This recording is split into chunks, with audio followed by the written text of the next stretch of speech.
তাই সকলে একটু সেই আল্লাহ শুকরিয়া আদায় করে বলি আলহামদুলিল্লাহ। দুনিয়া হাজারো চেষ্টা করবে, কিন্তু শেষ ফাইসাল্লা আল্লাহ যেটা চাইবে সেটা হবে। আমার বাপ জানেরা, ভাইয়েরা, মায়েরা, বোনেরা, এ দুনিয়া আমাদের জন্য কিছু দিনের। আল্লাহ আমাদেরকে পাঠিয়েছে একটা পরীক্ষা, একটা টেস্টের জন্য। সেই পরীক্ষাটা হলো এটা, সবকিছুর উপরে আল্লাহ রসুলকে আমরা বেশি প্রাধান্য, বেশি ভালোবাসি কিনা, এই পরীক্ষা। যতক্ষণ আমরা সবকিছুর উপরে আল্লাহ রসুলকে বেশি প্রাধান্য দিতে না পারবো, যতক্ষণ পর্যন্ত না আমরা সবকিছুর উপরে আল্লাহ রসুলকে বেশি না ভালোবাসতে পারবো, ততক্ষণ পর্যন্ত আমরা কামিয়াব নয়, ইমানদার নয়, আমরা ধ্বংসপ্রাপ্ত। ওই ব্যক্তি কামিয়াবি, ওই ব্যক্তি সাকসেসফুল যে দুনিয়ায় থাকার পরও সবকিছুর উপরে আল্লাহ রসুলকে বেশি প্রাধান্য দেবে, সবকিছুর উপরে আল্লাহ রসুলকে বেশি ভালোবাসবে, সেই হলো ইমানদার। তার জন্য রয়েছে জান্নাত। জোরে বলুন সুবহানাল্লাহ। এবারে জান্নাতের অনেক ক্যাটাগরি আছে। ঈমান আনার পর আল্লাহ রসুলকে সবার উপরে ভালোবেসে প্রাধান্য দিবার পর নামাজ আছে, রোজা আছে, দাড়ি আছে, যত ভালো কাজ করবে জান্নাতে তার তত মাকাম বাড়বে। জোরে বলুন সুবহানাল্লাহ।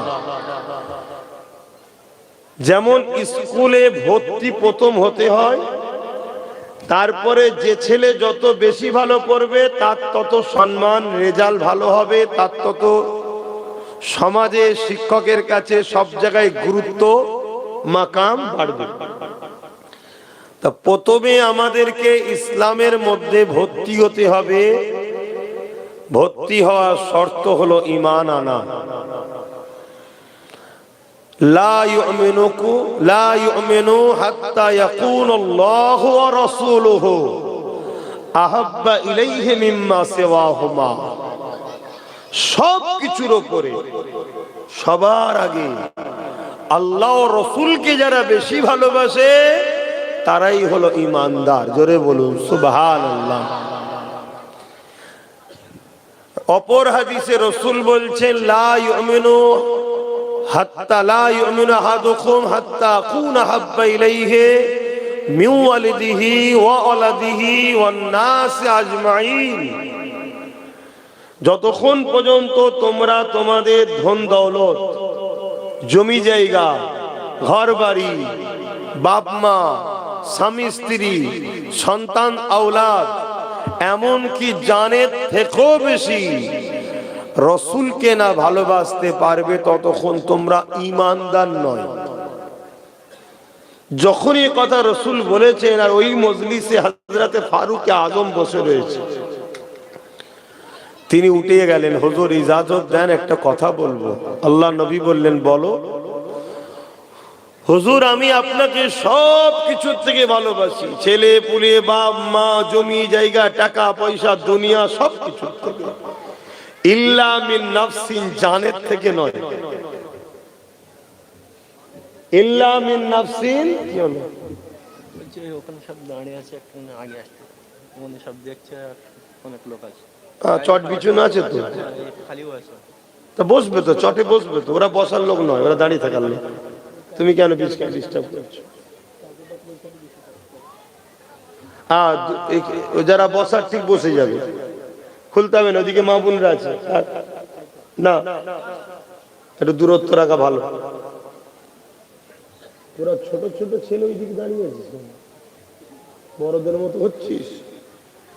বস বাবা।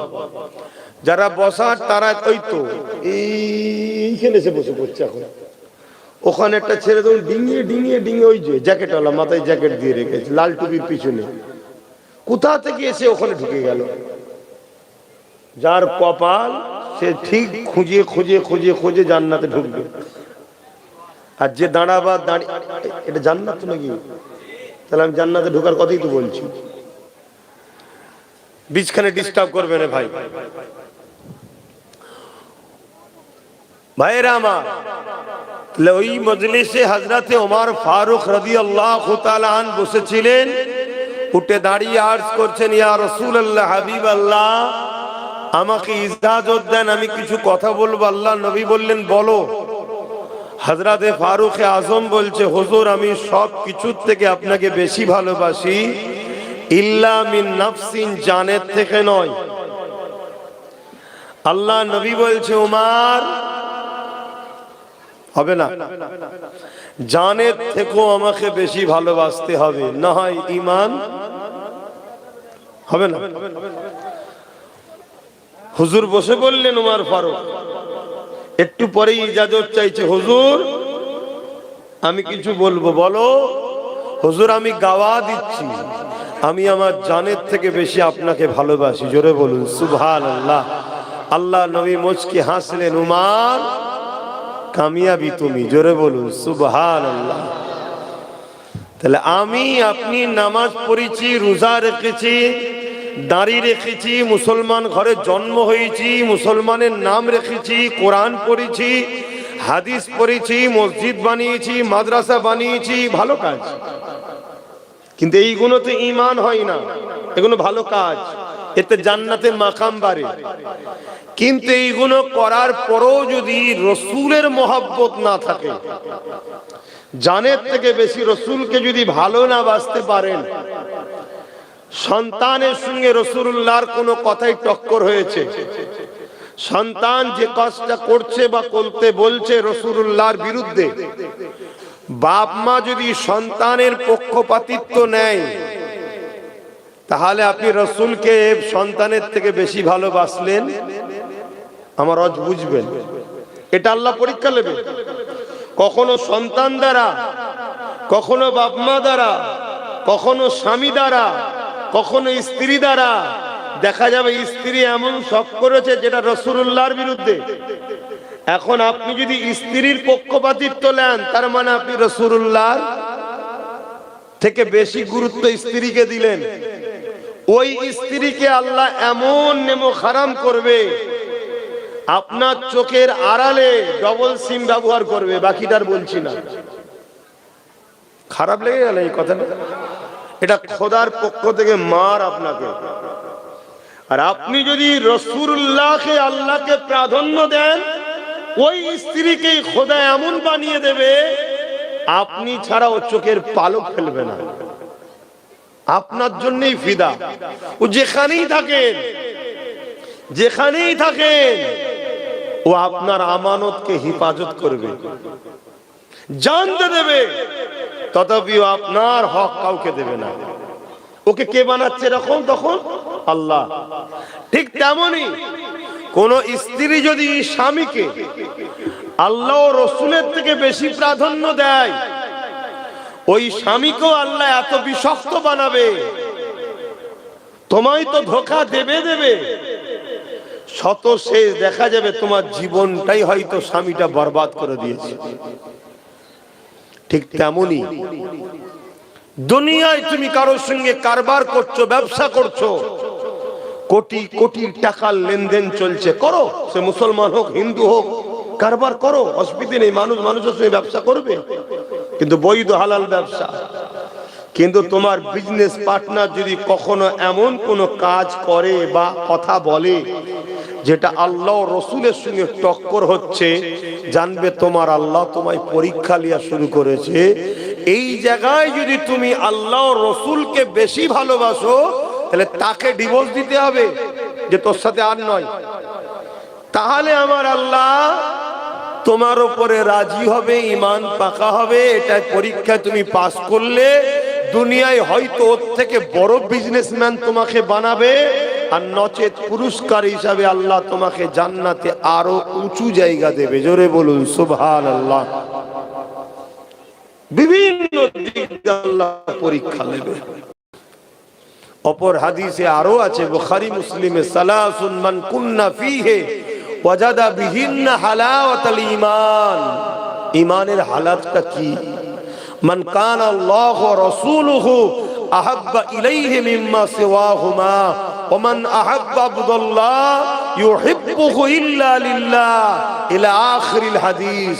সবকিছু থেকে বেশি আল্লাহ ও রাসূলকে ভালোবাসবে, আর যাকে ভালোবাসবে, বাকি যাকে আল্লাহ ও রাসূলের জন্য ভালোবাসবে।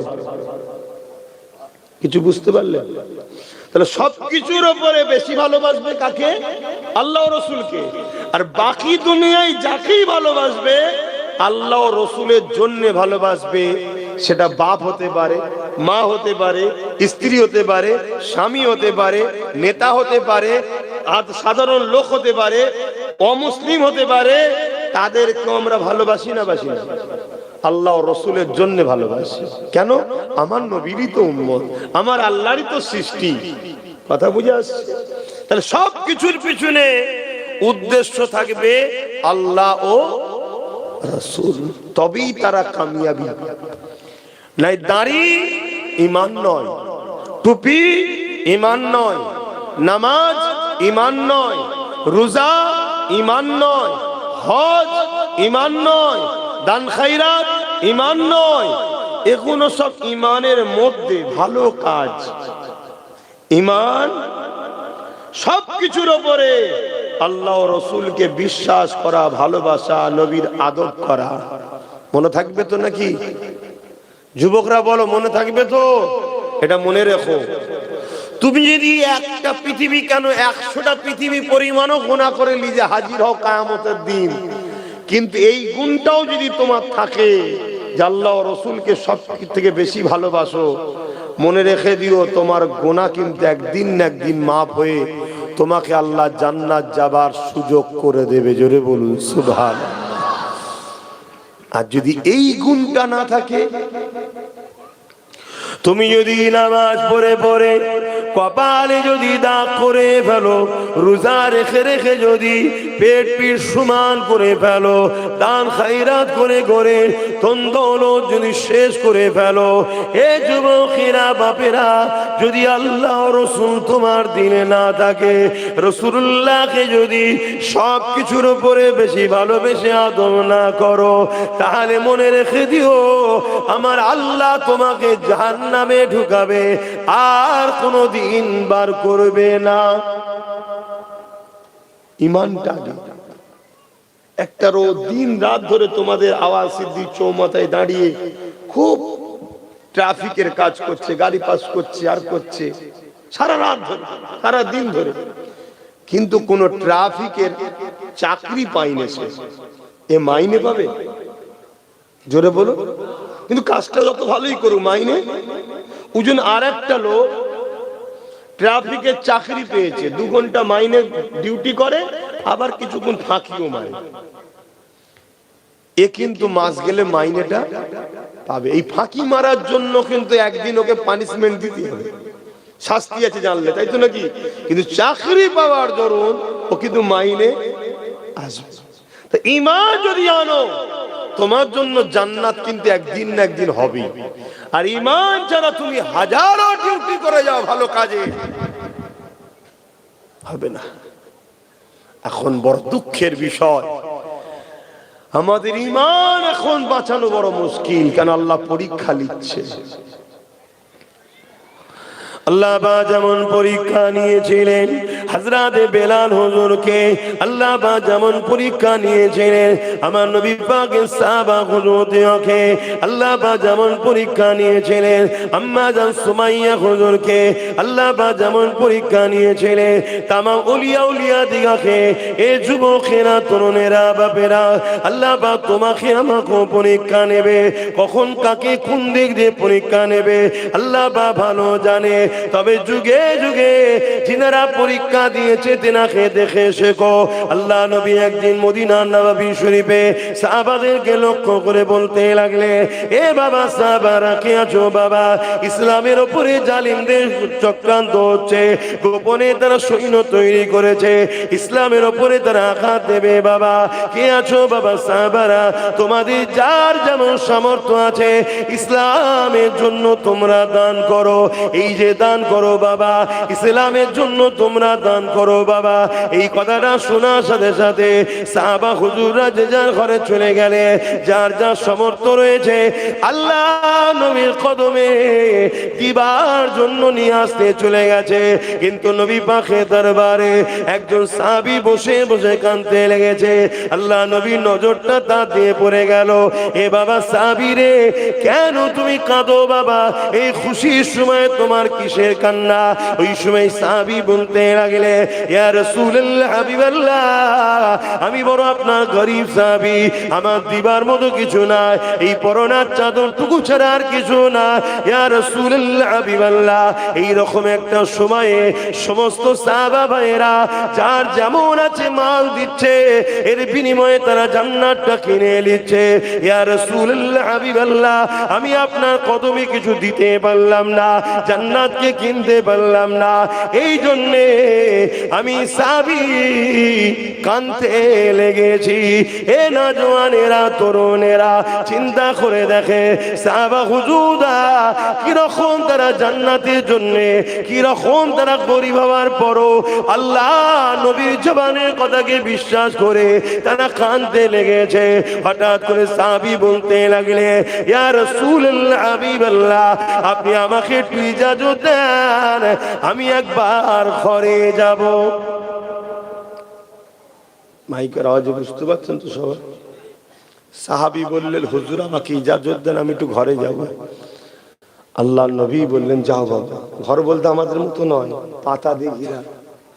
আপনি ভাববেন তাহলে ঘর রয়েছে তো, না, আমাদের মতো নয়।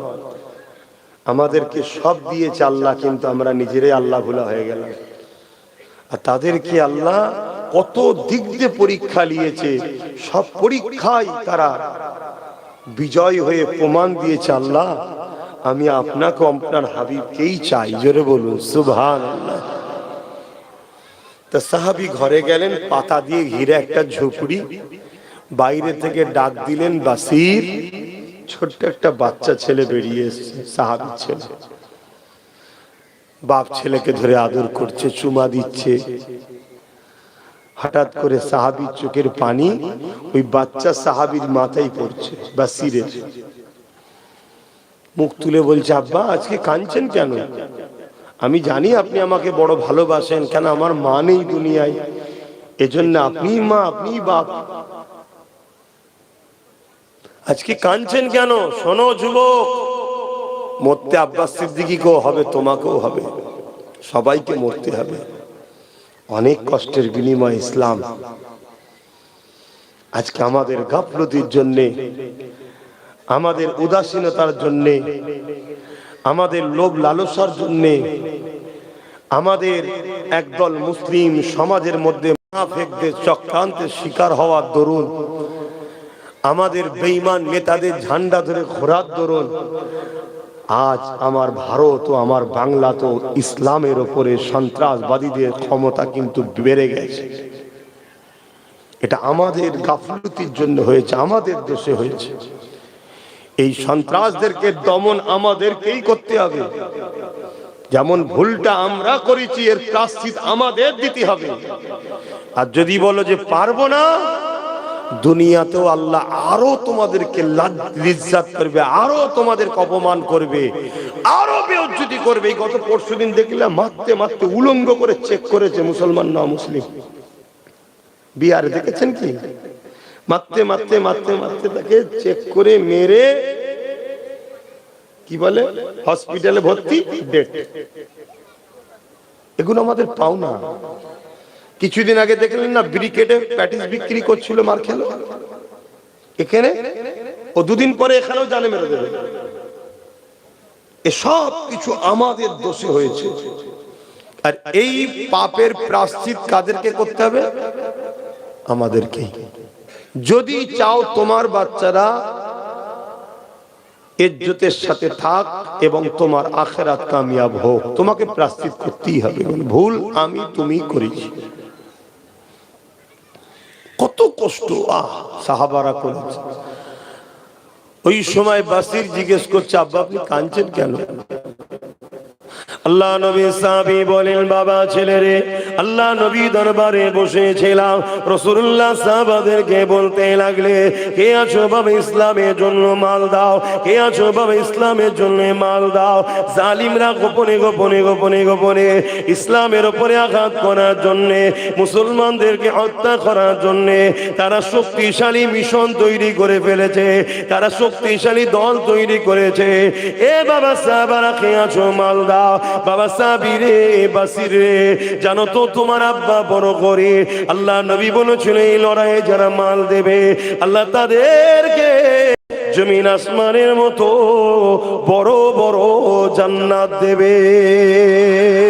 এ বাবা বাসিরে, আমি তোমার আব্বা বড় গরিব বাবা, তুমি তো জানো পরনা চাদর ছাড়া কিছুই নাই। তাই বাবারে, আমি মন স্থির করেছি, আমি রাসূলুল্লাহকে তো কিছুই দিতে পারলাম না, আমি রাসূলুল্লাহর কাছে গিয়ে সবাই মাল দিচ্ছে, আমি তোমার আব্বা নিজের জানটাকে ওই লড়াইয়ের জন্য দান করে দেব।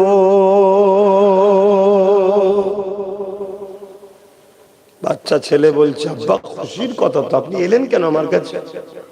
বাবা তোর মা নেই, শেষবারের মতো একবার দেখা করতে আসছে। আর আজকে বাপ যদি হক কথা বলতে যায় ছেলে পিছন থেকে টানে, আর ছেলে যদি হক কথা বলতে যায় বাপ পিছন থেকে টানে, যাস না বাবা, ঘরের লাল ঘরে থাকার জিনিস নাকি। অথচ ওই ছেলে মারা গেলে বাপ তাড়াতাড়ি করে, বেশি দেরি করিসনি, পচে যাবে, তাড়াতাড়ি কবর দে। আর ওই বাপ মারা গেলেই ছেলে আবার বলে, এত দেরি করছো কেন, অনেকক্ষণ বেড়ে যাচ্ছে, লাস্টে লাশ ফুলছে, ফাটবে, গন্ধ হবে, তাড়াতাড়ি দাও। কি বলে না, বলে না? তাহলে একই মানুষ জানটা বেরিয়ে গেলে ভুল পাল্টে যায় কেন? এজন্য ভুল পাল্টে যায় যে এর দ্বারা আমার আর কাজ নেই।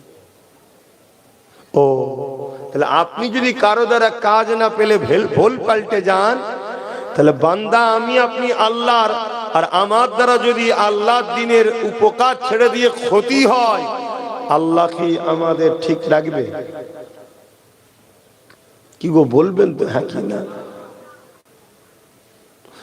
বাপেরা, নওজওয়ানেরা, এ নবী পাকের প্রেমিকেরা, আল্লাহ নবীর এই বাচ্চা সাহাবী বাসির বলতে লাগলে, আব্বা জান আপনি দেরি করবেন না, আপনি চলে যান, আমি বাসি নিজেকে বড় ধন্য মনে করব যদি আল্লাহ রাসূল আপনাকে কবুল করে নেয়। হে আমার আব্বা জান, তবে আমি ইন্তজারে থাকবো, আমার আল্লাহ যদি আপনাকে গাজী করায় আমি বাসির ধন্য হব, গাজীর বেটা হতে পেরেছে।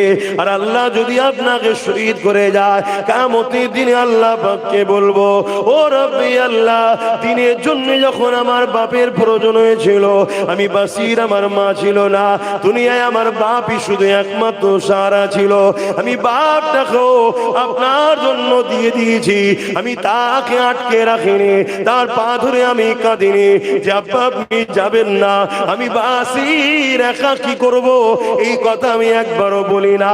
আল্লাহ নবী সাহাবী ছুটতে লাগলে, রাসূলুল্লাহ দরবারে চলে আসলে, আল্লাহ নবীর কাছে এসে বলতে লাগলে, ইয়া রাসূলুল্লাহ হাবিবাল্লাহ, আমার সাহাবা ভাইরা কেউ উট দিয়েছে, কেউ অর্থ দিয়েছে, বিভিন্ন জন বিভিন্ন কিছু দিয়েছে, ইয়া রাসূলুল্লাহ হাবিবাল্লাহ, এই লড়াইয়ের জন্য ইসলামের পক্ষে, মানবতার পক্ষে, ইনসানিয়াতের পক্ষে, গরিবের পক্ষে, আল্লাহ ও রাসূলের পক্ষে আমি আমার জানটাকে দান করে দিলাম। আরো জোরে বলুন সুবহান।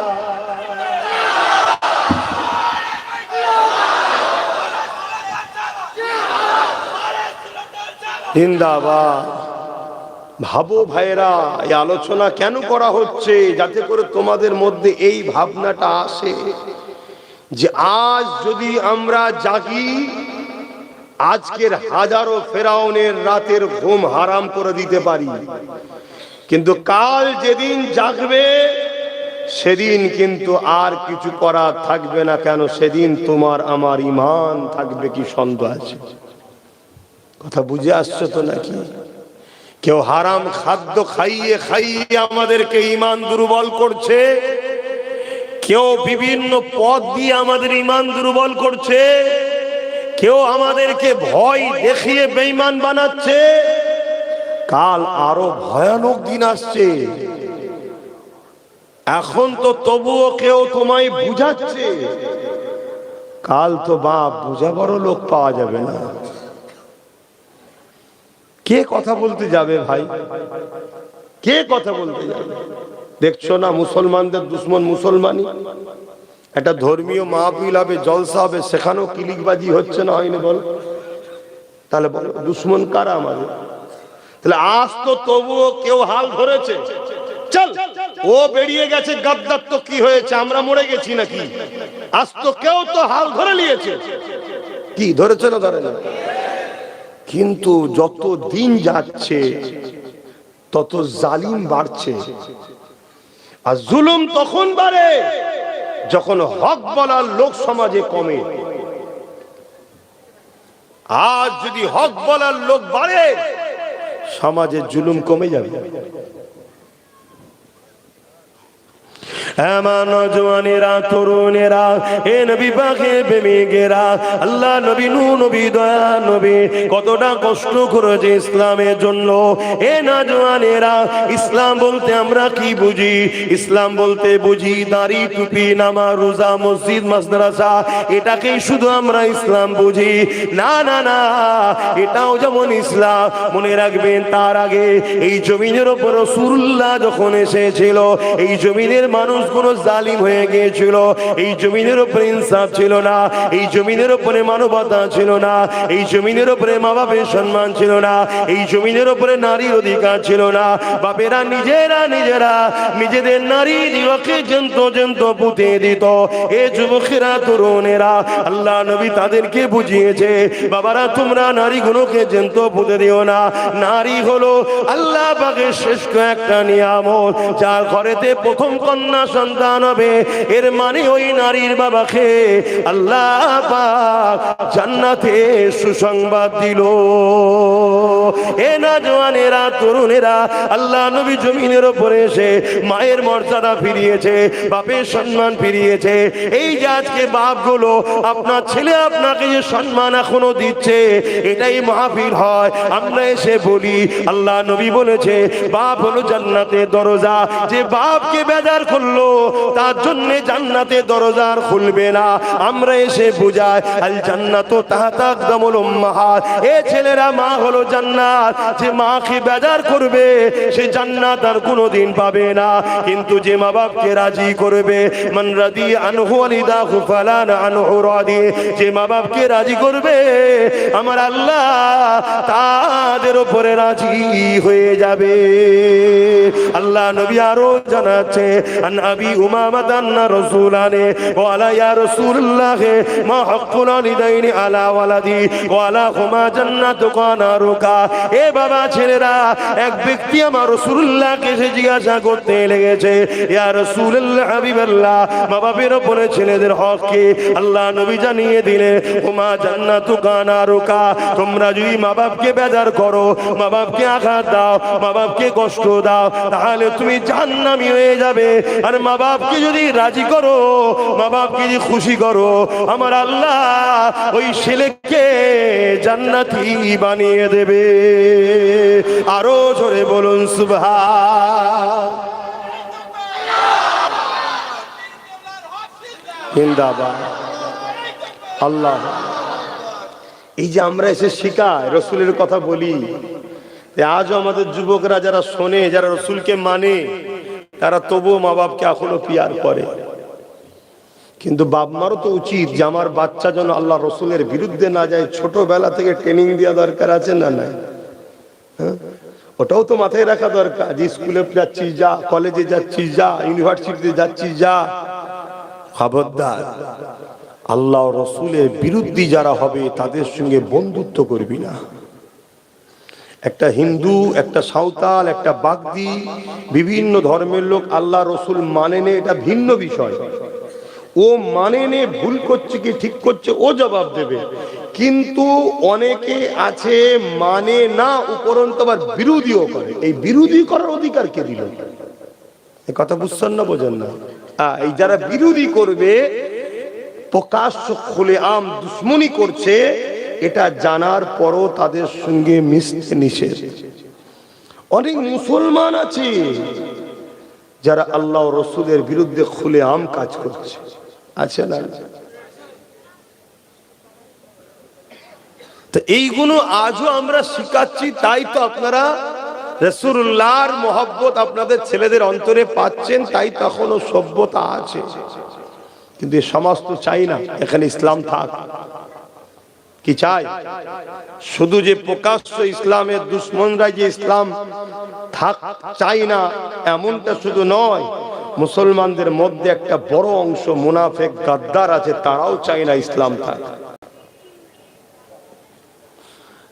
আমরা এই মশলাটাকে, আমার ভাইয়েরা এইদিকে চলে এলে কেন আবার? তাহলে ওটা খুলে দাও না, খুলে দিয়ে চট দিয়ে দাও, বসে যায়। শুনছেন? এদিকে দেখে কেন, সময় কারো ইন্তজার করবে না।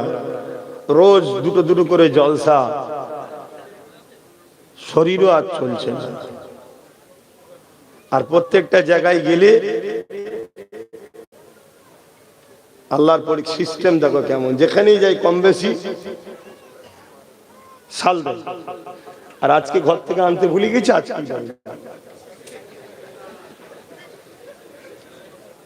কিছুটা বেরোবার পরে মনে পড়েছে সাল টানতে ভুলে গেছি তো, কেন এইগুলো ঠান্ডা লাগছে তো, মনে মনে করছি জলসায় গেলে দেবে। আল্লাহর পরীক্ষা দেখ, আজকেই দেয়নি, ওইখানেও যায়নি। প্রথমে জলসা করে এসছি আমি, একটা করেছি, ওখানেও দেয়নি, আর এখানেও দেয়নি। না, এটা এটা খারাপ নিলেন নাকি? মানে আমি বুঝাতে চাইছি এটাই যে আল্লাহর পরীক্ষা দেবে। আল্লাহ একবার দরুদ শরীফ, আল্লাহুম্মা। বসো বসো, দাঁড়াওনি ভাই, বসো। ভালো ঘরের ছেলে, ভালো জায়গায় বসো।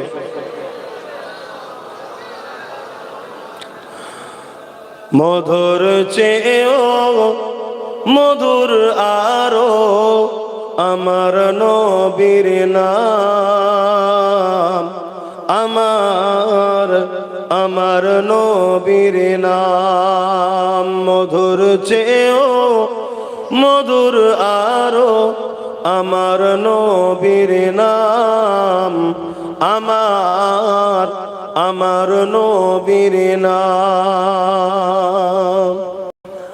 ওই নামেরই মধু পিয়ে, ওই নামেরই মধু পিয়ে দোয়েল কোয়েল বেড়ায় গে। ওই নামেরই মধু পিয়ে দোয়েল কোয়েল বেড়ায় গে। বুলবুলি গায় ওই নামের গুণ, বুলবুলি গায় ওই নামের গুণ।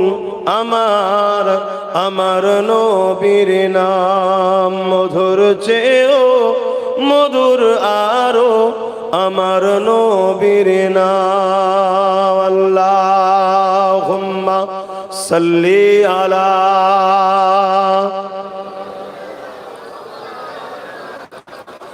জবান খুলে ওয়ালা আলে।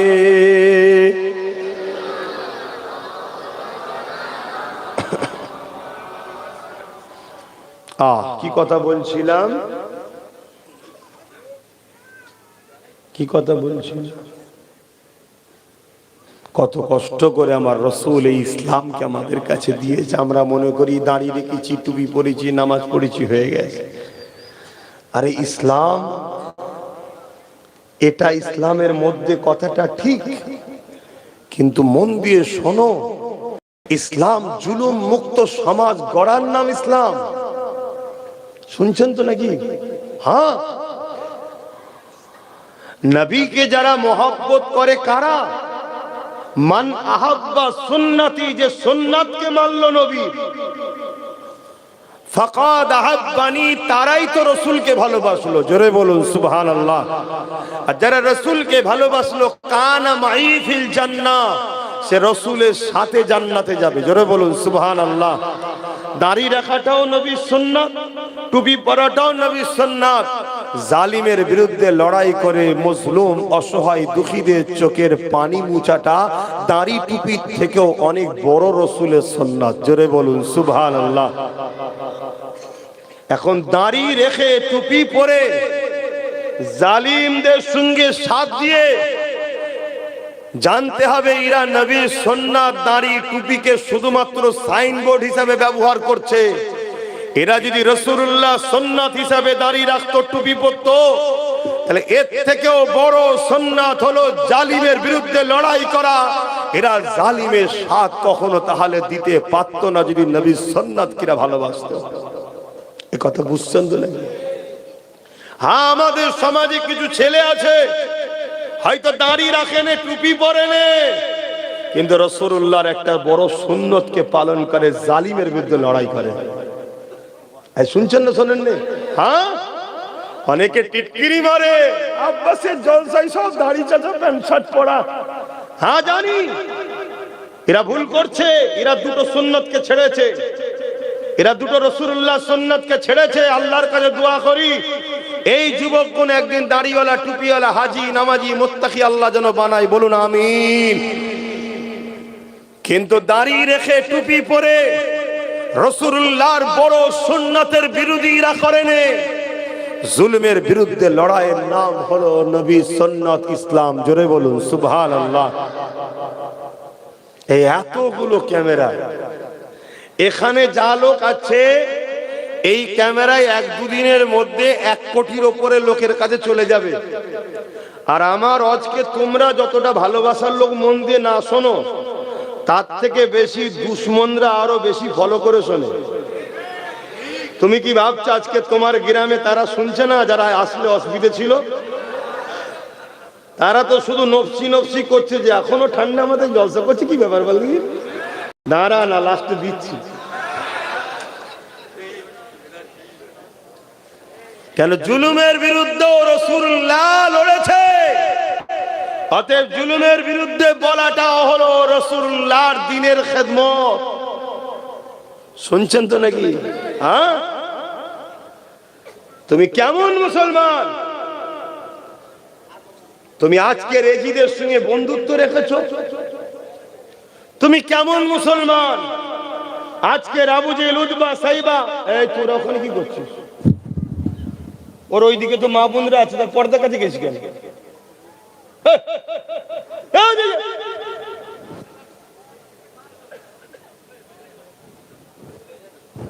ও তো মা বোনরা আছে নাকি? তাহলে ওখানে কেন চলে গেছে? এই বীজখানে ডিস্টার্ব হয়ে গেলেই না অজের লাইন বন্ধ করে। কারি সাহেব ভালো বুঝতে পারবে, যারা ওয়াজ করে তারা ভালো বোঝে। আর আমি তো আবার আরো বেশি উল্টো হয়ে যায়। কেন? আল্লাহ কারে ভাইয়ের আল্লাহ অনেক ভালো রাখুক, দোয়া করি। আমার মাথায় যা লোড, এই লোড আমার আরো খারাপ করে দেয়। মানে আমি ওয়াজ করি এখানে, কিন্তু আমি ঘুরি আরো দুনিয়ায়। একটা মন দিয়ে ওয়াজ হয়, আল্লাহ জানে কটা মন আছে, একটাই মনই ঠিক। মানে বুঝাতে চাইছি হাজারো দিকে ওয়াজ করতে করতে খেয়াল রাখতে হয়। কি যে হবে আল্লাহ জানে। কিন্তু চেষ্টা হলো আমাদের কাজ। চেষ্টা কি? কাজ। ফাইসাল্লাহ আমার কাজ না আপনার কাজ? ফাইসাল্লাহটা কার? আল্লাহ। রোগ হয়েছে, ডাক্তারের কাছে লিখে আছে, ডাক্তার চেষ্টা করছে। ভালো হবে না হবে না এটা কার দায়িত্ব? অতএব ফাইসাল্লাহ আল্লাহর হাতে। তো যাক ভাই, যে কথা বলছিলাম, আমার রাসূল পাক সাল্লাল্লাহু আলাইহি সাল্লাম অনেক কষ্ট করেছে। আল্লাহ নবীর জীবনী খুলে দেখো, ইসলামের জন্য রাসূল পাক উহুদের ময়দানে গিয়ে দান্দা মুবারক শহীদ হয়েছে। দয়ান নবীর চেহারা মুবারক রক্তে ভরে গেছে। হে নবীর উম্মত, তোমার বিবেক একটুও কাঁদে না? তোমাকে একবারও কি তোমার দিল ধাক্কা দেয় না যে রাসূল উহুদের ময়দানে গিয়েছিল ইনসাফের জন্য, মানবতার জন্য, ন্যায়ের জন্য, গরিবের জন্য, দুঃখীর জন্য, এতিমের জন্য। আমার রসুলের জীবনে একটা লড়াই নেই কোন ধর্মের বিরুদ্ধে রসুল লড়েছে। শুনছেন তো? উপরন্ত আমার রসুল মদিনা সনদ করেছিল যে কেউ কারো ধর্মের উপরে আঘাত দেবে না, কোন গোত্র বা কোন ধর্মের উপরে আঘাত দেবে না, এই চুক্তিবদ্ধ করেছে। আমার রসুল যতবার লড়েছে আল্লাহর সৃষ্টিকে বাঁচাবার জন্য, এতিমের জন্য, বিধবার জন্য, গরিবের জন্য, মজলুমের জন্য, দুঃখীর জন্য। সেই দুঃখী অমুসলিম আমার রসুলকে মানেনি তখন, কিন্তু সে অসহায়, রসুল তার জন্যও লড়েছে। জোরে বলুন সুবহানাল্লাহ। তারিখে হাদিস দেখো, দুনিয়া যখন জুলুম মুক্ত হয়েছে, সন্ত্রাস মুক্ত হয়েছে, আতঙ্কবাদ মুক্ত হয়েছে, রেপ মুক্ত হয়েছে, নেশা মুক্ত হয়েছে, দুর্নীতি মুক্ত হয়েছে, খুন মুক্ত হয়েছে, পাপাচার মুক্ত হয়েছে, আমার আল্লাহ তখন নবীকে দাওয়াত দিয়েছে, বন্ধু এবারে মেরাজে আসেন। সুবহানাল্লাযী আসরা বিআবদিহি লাইলাম মিনাল মসজিদিল হারামি ইলাল মসজিদিল আকসা। এই যে কোরআনের আয়াতে আল্লাহ পাক জানাচ্ছে তার হাবিবকে তখন দাওয়াত দিয়ে গেছে। নিয়ে গিয়ে তখন বলেছে, হাবিব জমিনের তো জঙ্গল বন্ধ, পরিষ্কার হয়ে গেছে, খুনিরা নাই, চোরেরা নাই, দুর্নীতিবাজরা নাই, জালিমরা নাই, সন্ত্রাসরা নাই, অত্যাচার বন্ধ হয়ে গেছে। যান নামাজ নিয়ে যান, রোজা নিয়ে যান, সাহাবাদেরকে পড়তে বলেন। জোরে বলুন সুবহানাল্লাহ। তা নামাজ যেমন পড়বো, রোজা যেমন রাখবো, আমার পাড়ার এতিমের হক মারা যাচ্ছে, যে মারছে তার বিরুদ্ধে যুদ্ধ করবেন না? এটা কি ইসলাম নয়?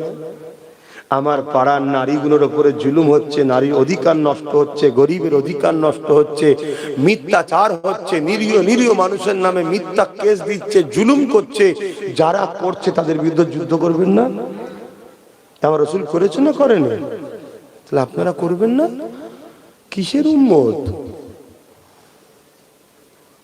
হাই রে আলেম উলামা, হাই রে মলি সাহেব, হাই রে পীর সাহেব, পীরজাদা সাহেব, বক্তা সাহেব, মুফতি সাহেব। হ্যাঁ, এটা ইসলাম নয়। আজ আমাদেরকে ইসলামের একটা বড় পাঠ ভুলানো হয়েছে। কিতাবুল মাগাজি কোনো মাদ্রাসায় পড়ানো বন্ধ হয়ে গেছে। সরকারি মাদ্রাসায় তো অনেক আগে বন্ধ হয়েছে। আমাদের যে ছোটখাটো খারিজি মাদ্রাসা আছে সেগুলো তো কিতাবুল মাগাজি পড়ানো বন্ধ হয়ে গেছে। কেন? সরকারি মাদ্রাসা ডাইরেক্ট সরকারের টাকা পেল, খারিজি গুলো পিছনে পিছনে ভেতর থেকে চাল, আলু, পেঁয়াজ নিচ্ছে সরকারের থেকে। আর সরকার বলছে রাত্রিরে লরি পাঠিয়ে দেবো, এক গাড়ি আলু চাল পাঠিয়ে দেবো, কিন্তু ওই কিতাবুল মাগাজিটা পড়াবে না, যেখানে বদরের কথা আছে, উহুদের কথা আছে, খাইবারের কথা আছে, মোতার কথা আছে, এই যে হক আর না হকের যে লড়াই হয়েছিল এইগুলো পড়াবে না। কেন? এইগুলো পড়লে যুবকদের মধ্যে একটা জোশ আসে, এদের মধ্যে একটা প্রেম জাগে, আরে আমরাও হকের পক্ষে লড়বো। এগুলো বন্ধ করে দাও। তাহলে কি চলছে বুঝতে পারছেন? হ্যাঁ, এই জাতি তো প্যারালাইসিস রোগী টাইপের হয়ে গেছে। অন্যায় দেখলেও যেন মনে হচ্ছে দেখতেই পাইনি। আর অথচ ওমর ফারুক শুধু চিঠিটা লিখেছে, লিখে পাঠিয়েছে রোমের সম্রাটকে। পৃথিবীর দাদা তখন রোম, আমেরিকা আজকে যা দাদা, এর থেকে সুপার পাওয়ার তখন রোম ছিল। যে জুলুম যে হচ্ছে তোমার দেশে, শুনছি উমার কি আসবে রোমে? যে চিঠি পড়ে নিয়ে গেছে বইয়ে, যে সাহাবী ভাই তিনি বলছে উমারে ফারুক হুজুরের চিঠিটা পড়ে রোম সম্রাট উঠে দাঁড়িয়েছে, হাত পাতা থরথর করে কাঁপছে, চিঠির উল্টোই লিখছে, না জাহাপানা, আমি জুলুম বন্ধ করছি, আপনাকে আসতে হবে না। কথা কিছু বুঝছেন?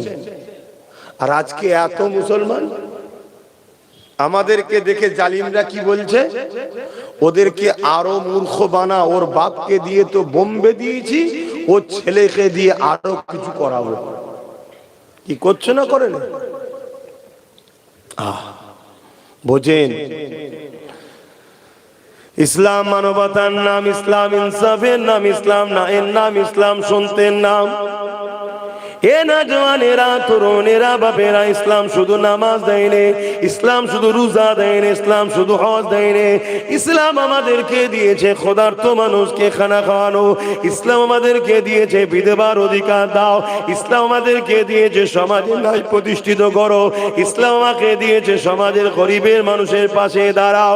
এ না জওয়ানের আল্লাহ নবী জানিয়ে দিলে আমার আল্লাহ কোনদিনের জন্য জালিমদের সাথে থাকে না, আমার আল্লাহ পাক সর্বসময় মজলুমদের সাথে থাকে।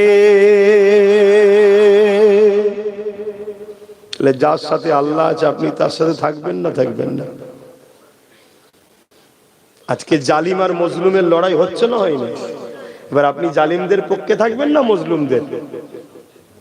আলহামদুলিল্লাহ, আল্লাহ শুকরিয়া, আল্লাহ আমাকে মজলুমদের সাথে রেখেছে, গরিবদের সাথে, অসহায়দের সাথে আল্লাহ আমাকে রেখেছে। আমি গরিবদের হয়ে কথা বলি, শুনছেন? অসহায়দের হয়ে কথা বলি, বিধবাদের হয়ে কথা বলি, এতিমদের হয়ে কথা বলি, মুসলিমদের হয়ে কথা বলি। সে অমুসলিম হলো তাদের হয়েও কথা বলি। আল্লাহ শুকরিয়া, আল্লাহ এই দিকে রেখেছে। আপনারা এই দিকে আছেন তো নাকি? ভাইরা, নওজওয়ানেরা, তরুণেরা, আল্লাহ ছাড়া অন্য কাউকে ভয় করবেন না। যারা শুধুমাত্র আল্লাহকে ভয় করে, ওয়ালিমান খাফা মাকামা রাব্বিহি জান্নাতান, আমার আল্লাহ তাদেরকে দুটো জান্নাত দেবে। এ নওজওয়ানেরা, তরুণেরা, এ নবী পাকের প্রেমিকেরা, আল্লাহকে ভয় করো, আল্লাহ ছাড়া অন্য কাউকে ভয় করবেন না। কেননা দুনিয়া জমিনটা দুদিনের, আজ আছে কাল নাই। মনে রাখবেন আল্লাহ পাকের ফায়সালা ছাড়া দুনিয়ার কারো কোনো ক্ষমতা নাই। আপনি যখন দুনিয়া জমিনে আসবে তার থেকে কোটি কোটি বছর আগে আপনার যখন রূহটা তৈরি হয়েছে, এই রূহ তৈরি হওয়ার 50,000 বছর আগে আল্লাহ পাক আপনার তকদিরকে লিখে দিয়েছে কি হবে দুনিয়া জমিনে। আজকে দিনে সুরিয়া গ্রামে আমার জলসা ছিল 6টা থেকে 6:15 মধ্যে আমি ঢুকবো। এই যে 15-16 সেকেন্ড মিনিট পরে যে এসেছি, এটাও আল্লাহ পাকের খাতাতে লেখা রয়েছে। আমি আস্তে আস্তে কোন জায়গায় নামাজ পড়বো, কোথায় দাঁড়াবো, কোথায় কি করব, কোথায় খাবো, সব কিছু আমার আল্লাহ লিখে রেখেছিল। আমি খাবার 1 ঘন্টা আগে পর্যন্ত জানতাম না আমার সন্ধ্যার খাবারটা কোথায় হবে। যে জায়গাতে এক বড় কল্পনায় আসে রে, আজকে সন্ধ্যের খাবারটা সেই জায়গাতে আল্লাহ খাওয়ালো। কি খাবো সেটাও আল্লাহ লিখে রেখেছিল, সেই রেজেক্টে আল্লাহ আমাকে দিলে। এ যুবকেরা, তরুণেরা, আপনার কবে মরণ হবে, কবে কি খাবে, কোন জায়গায় আপনার মরণ হবে, কিভাবে হবে, সব কিছু আল্লাহ পাক তকদিরে লিখেছে। আপনি যদি জালিমের পক্ষে থাকেন, শক্তিশালীর পক্ষে থাকে, নেতা নেত্রীর পক্ষে থাকে, বাদশার পক্ষে থাকে, যদি মনে করেন আমি এই পক্ষে থাকলে বেঁচে যাব, এটা আপনার ভুল ধারণা। আর আপনি যদি জালিমদের বিরুদ্ধে লড়াই করতে নেবে, আপনি যদি মনে করেন লড়াই করলে আমি মারা যাব, এটা আপনার ভুল ধারণা। তার একটা ছোট্ট নমুনা দিই। ইসলামের একজন মহানায়ক, যিনার নাম হলো হযরত সৈয়দনা খালিদ বিন ওলীদ। এই খালিদ বিন ওলীদ যিনি একটা সময় রাসূলুল্লাহর বিরুদ্ধে ছিল, উহুদের যুদ্ধের ময়দানে এই খালিদ বিনের নেতৃত্বে আমার নবী পাকের সাহাবা হুজুরদের মধ্যে 70 জন সাহাবা হুজুর শহীদ হয়ে গিয়েছিল। এই খালিদ বিন ওলীদ একটা সময় আবার হিদায়াত হয়ে যায়, পরিবর্তন হয়ে যায়। হয়ে যাবার পরে আমার রাসূলুল্লাহর পক্ষে দাঁড়িয়ে, ইসলামের পক্ষে দাঁড়িয়ে, আল্লাহর পক্ষে দাঁড়িয়ে 20 থেকে 25টা লড়াই করেছে। প্রতিটা লড়াইয়ে যখন খালিদ বিন ওলীদ যেত, খালিদ বিন ওলীদ বলতে লেগেছে, আমি দূরে কাদ নফল নামাজ পড়ে আল্লাহর কাছে দোয়া চাইতে থাকতাম, ও রব্বি আল্লাহ, আপনার দ্বীনের জন্য লড়াই করতে করতে, গরিবের পক্ষে লড়াই করতে করতে, আপনার সৃষ্টির পক্ষে লড়াই করতে করতে, আপনার হাবিবের পাশে দাঁড়িয়ে লড়াই করতে করতে আমি খালিদ বিন ওলীদের আল্লাহ যেন শহীদের মরণটা নসিবে হয়।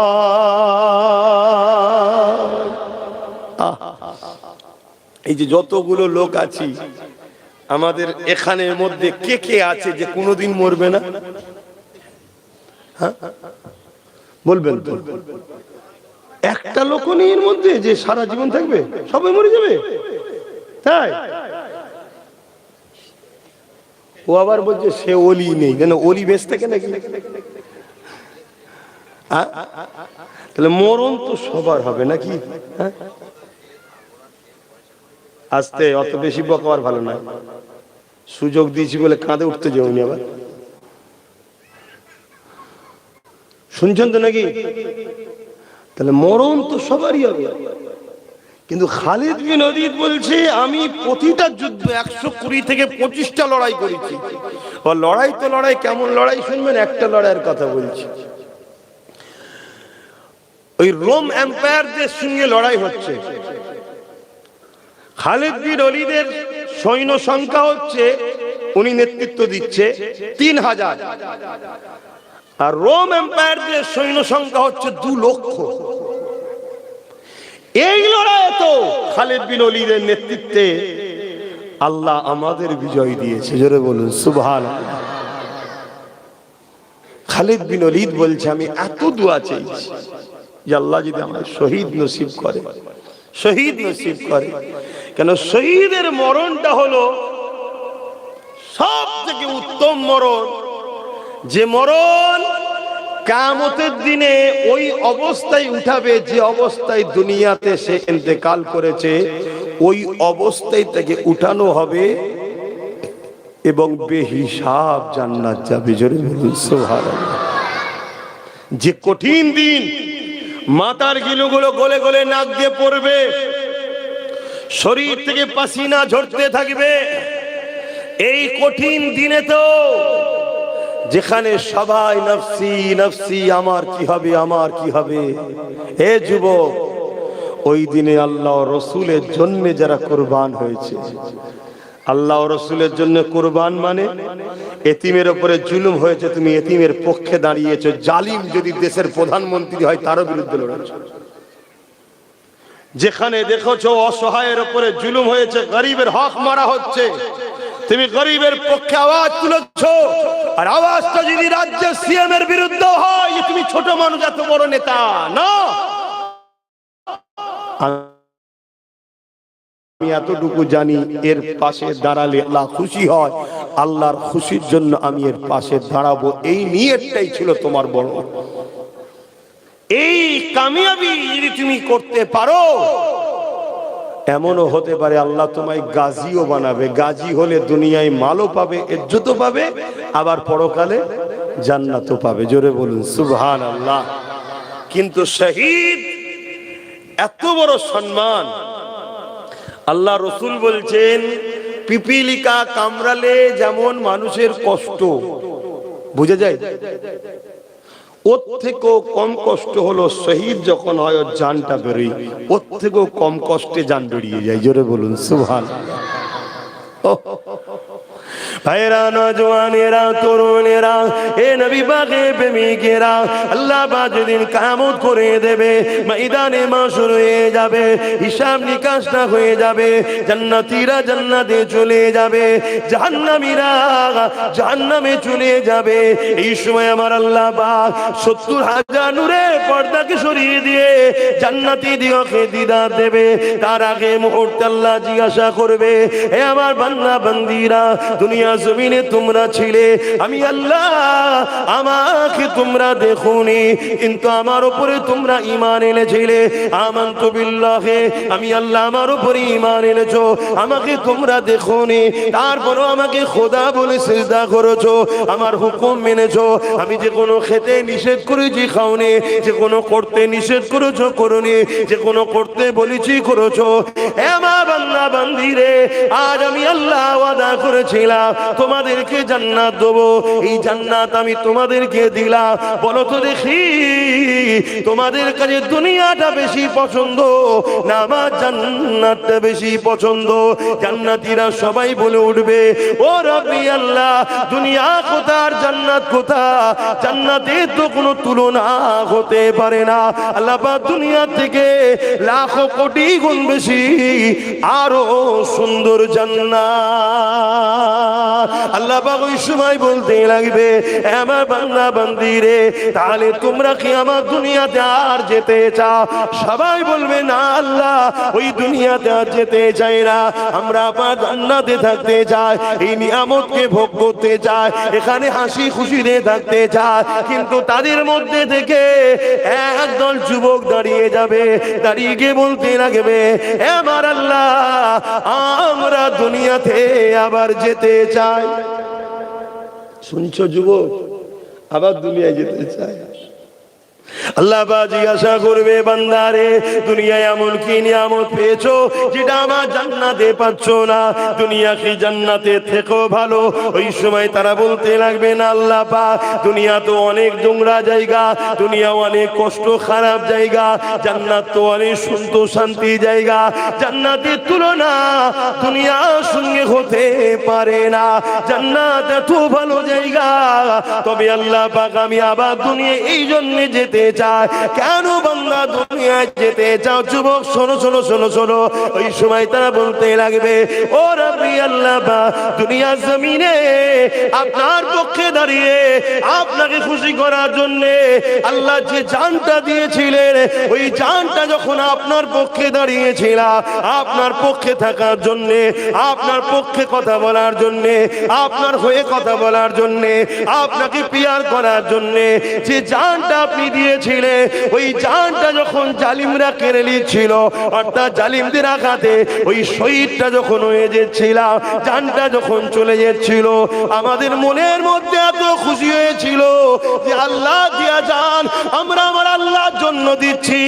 এই যে টাইমে মজাটা পেয়েছিলাম, আল্লাহ এই মজা জান্নাতে নাই, জান্নাতে নাই, এই দুনিয়ায় গিয়ে আপনার জন্য আবার জীবন দিতে চাই।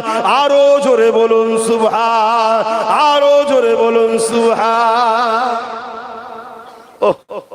যুবক রে, কি নেশায় পড়ে গেলাম আমরা।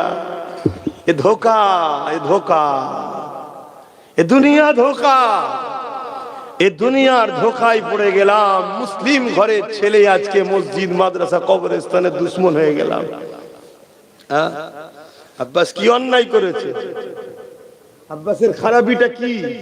আব্বাস কি ভুল বলেছে? আব্বাস নাইকে নাই বলে, অন্যায়কে অন্যায় বলে, ভালোকে ভালো বলে, চোরকে চোর বলে, অলিকে অলি বলে, ডাকাতকে ডাকাত বলে, খুনিকে খুনি বলে। এটা অন্যায়। কিন্তু আজ আমার কওমের এক শ্রেণী মানুষের কাছে এটাই তো অন্যায় হয়ে করে ফেলেছি আমি, যে আপনি আসবেন, নামাজের কথা বলবেন, রোজার কথা বলবেন, দোয়া করবেন, চলে যাবেন। অত খুলে বলার কি দরকার? আরো তো অনেক লোক আছে ওয়াজ করে, কই কারো বিরোধী তো করি না। কথা শুনছেন তো নাকি? মনে রেখে দিও, আল্লাহ ছাড় ফেরাউনকেও দিয়েছিল, ছেড়ে কিন্তু দেয়নি। ছাড় আল্লাহ নমরুদকেও দিয়েছিল, ছেড়ে দেয় না। আজ আমার ফটোকে এআই করা হচ্ছে, আমার ফটোকে এআই করা হচ্ছে, নোংরা নোংরা ছবি বার করা হচ্ছে, মাথায় টুপি, কপালে তিলক লাগিয়ে দেওয়া হচ্ছে। বিজেপির লোকেদের সঙ্গে আমার ফটোকে সেটিং করা হচ্ছে, যাতে করে এ জাতি মনে করে আব্বাস বিজেপির লোক, আব্বাসের কথা শুনবে না। যখনই শুনবে না, আমাদের মতো চোর গুণকে তখন সাপোর্ট করবে জাতি। এই কথা শুনছেন তো?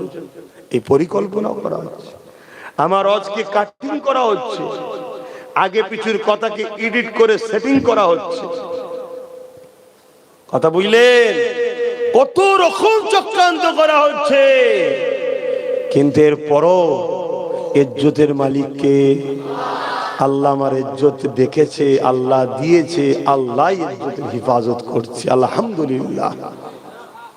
পারিবারিক বিষয়ে আঘাত দিবার চেষ্টা করছে, কি না করছে জালিমরা। এটা কি নতুন? আহারে, মনে রেখে দিও, হে উম্মতে মুহাম্মাদি, বিজয় যদি চাও, কামিয়াবি যদি চাও, ইজ্জত দুনিয়া আখিরাতের যদি চাও, সর্বপ্রথম নিজের কওমের মধ্যে গাদ্দার গুলোকে চিনতে শেখো। প্রকাশ্য দুশ্মনকে চিনা যায়। মোদি আমাদের দুশ্মন, অমিত শাহ আমাদের দুশ্মন, শুভেন্দু আমাদের দুশ্মন, দিলীপ ঘোষ দুশ্মন, এদেরকে আমরা চিনি। আমাদের পাশেই ভাটপাড়াতে রয়েছে অর্জুন সিং, এ একটা আমাদের দুশ্মন। এগুলোকে চিনা যায় রে বাবা। কিন্তু তোমার আমার ভেতরে মুসলমান সেজে নামের আগে মহে একদল গাদ্দার আছে না নাই? আওয়াজ আওয়াজ আওয়াজ। ওই গাদ্দার গুলোকে আগে চেনো। আর গাদ্দার গুলো সঙ্গে সাহাবা হুজুররা যে ব্যবহার করেছো তৎকালীন মুনাফিকদের সাথে ওই ব্যবহার করো, তবে তোমরা বাঁচবে। শুনছো? এ গাদ্দাররা হলো শিয়ালের পাট নিয়েছে, খাদ্যকে ধরে ধরে ধরে ধরে ধরে ধরে রাজা মুসাইয়ের কাছে পৌঁছাচ্ছে। শুনছেন? অতএব এই গাদ্দারকে চেনো। আমার নবী পাক সাল্লাল্লাহু আলাইহি ওয়াসাল্লামের অনেক কষ্ট দিয়েছিল তৎকালীন সময় মুসলিম সুরাতে মুনাফিকগুলো, অনেক কষ্ট দিয়েছে। এই যে উহুদের লড়াইয়ের ময়দানে আর বদরের লড়াইয়ের ময়দান, দুটো ময়দানের কথা বলছি। আর যতগুলো লড়াই হয়েছে আমি আবার বলছি, বড় পাওয়ারের সাথে পুরো বিশ্বকে চ্যালেঞ্জ দিচ্ছি। মানুষটা ছোট হতে পারি, কথাটা তো আমার নয়। আমার নবী কখনো কোন ধর্মের বিরুদ্ধে লড়াই করেনি। আমার নবী লড়াই করেছে জালিমদের বিরুদ্ধে, সন্ত্রাসদের বিরুদ্ধে, খুনিদের বিরুদ্ধে, ধর্ষকদের বিরুদ্ধে। এবারে বলো, খুনি জালিম ধর্ষকদের বিরুদ্ধে লড়াই করাটা দরকার আছে না নাই? এই লড়াই আমার রাসূল করেছে। এই লড়াইকে যারা অপছন্দ করে জানতে হবে তারা আজকের দিনে ধর্ষকদের পক্ষে, আজকের দিনে তারা খুনিদের পক্ষে, আজকের দিনে তারা জালিমদের পক্ষে। এই আমিনা আল্লাহর বিরোধী যারা করে তারা হয় চরিত্রহীন, নয় সন্ত্রাস, নয় খুনি, নয় দাঙ্গাবাজ। আমিনা আল্লাহর বিরোধী কোনদিন পৃথিবীর কোন ধর্মের সভ্য ভদ্র লোক করেনি। অন্য ধর্মের কথাও বলছি, তাদের ধর্মের ভদ্র সভ্য লোক কোনদিন আমিনা আল্লাহর বিরোধী বাচ্চার বিরোধী করে? আমার দেশের গান্ধী বাবু আমার রাসূলুল্লাহর পক্ষপাতিত্ব করেছিলেন, বলেছিলেন শাসক তো হতে হবে ওমর ফারুকের মতো। আর ওমর ফারুক তো মুহাম্মদ সাল্লাল্লাহু আলাইহি ওয়াসাল্লামের আদর্শে গড়া একজন। শুনছেন ভাই? হ্যাঁ, তো বলেন আমার রাসূল পাক সাল্লাল্লাহু আলাইহি সাল্লামকে আঘাত দিয়েছিল মুনাফিকরা। একটা হলো বদরের ময়দান আর একটা হলো উহুদের ময়দান। বদরের ময়দানে নবী ও নবীর সাথীদের ছিল মাত্র 313 জন, আর জালিমদের ছিল 1000। আর জীবনের প্রথম লড়াই, জীবনের প্রথম নবীর সাথে যে কজন কলমা পড়েছে, নবীর ছায়া সাথী হয়েছে, সঙ্গী সাথী হয়েছে, জীবনের প্রথম তারা খাজুরের ডাল নিয়ে লড়াই করতে নেমেছে সন্ত্রাস জালিম আবু জেহেল উতবা সাইবার বিরুদ্ধে। সেই লড়াইয়ে বেশি দেরি হয় না, চট জলদি বিজয় লাভ হয়েছে। জোরে বলুন সুবহানাল্লাহ। ক্ষতিও অতটা হয়নি। আর উহুদের ময়দানে নবী পাক বেরিয়েছে 1000 লোক নিয়ে, আর জালিমদের সংখ্যা 3000। কিন্তু নবীর 1000-এর মধ্যে একজন দাড়িওয়ালা টুপিওয়ালা মুসলিম সুরাতে একজন ছিল, যার নাম হলো আব্দুল্লাহ ইবনে উবাই। কি নাম? সে হঠাৎ করে 300 সৈন্যকে নিয়ে সরে যায় যে আমরা যাব না। তাহলে এই যে ধোঁকা দেওয়া বা খটকা লেগে যাওয়া, মনের স্পিডকে দমিয়ে দেওয়া, এই গাদ্দারিটা করার জন্য আমার নবীর প্রিয় প্রিয় পাওয়ারফুল শক্তিশালী 70 জন সাহাবা উহুদের ময়দানে শহীদ হয়েছে। কাদের জন্য এই ক্ষতিটা হলো? প্রকাশ্য দুশমন না গাদ্দার মুনাফিক? এই জোরে বলুন। আমাদের মধ্যেই মুনাফিক আছে না?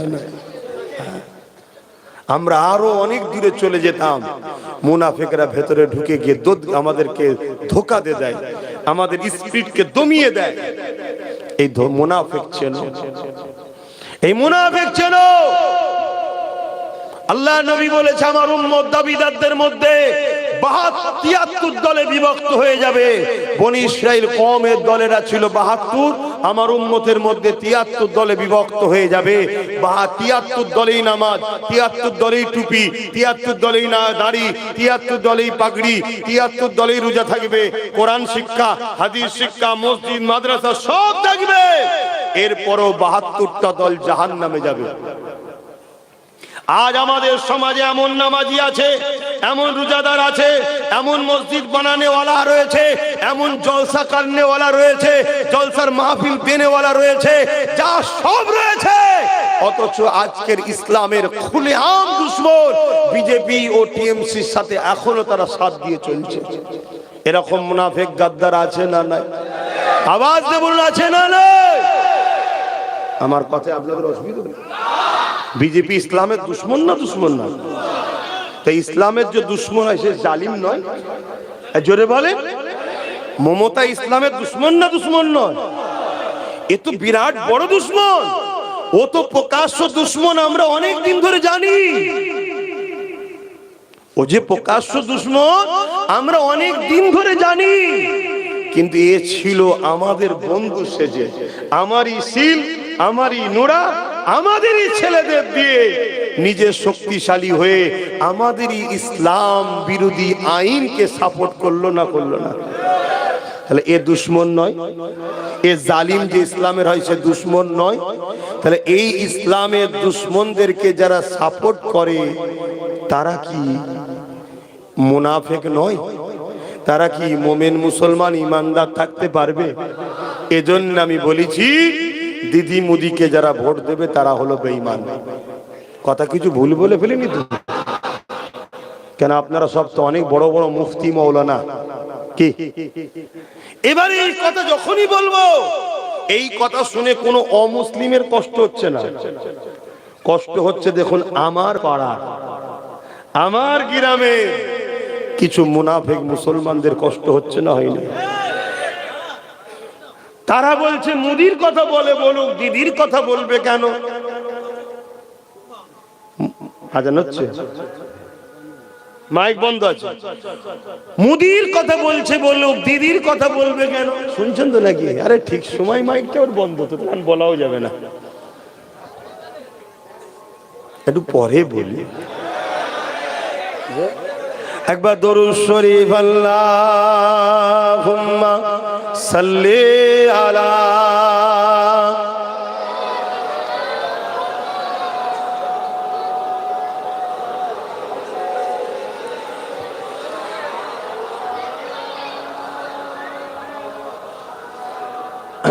আজানটা হয়ে যাক, এক মহল্লায় আজান হচ্ছে।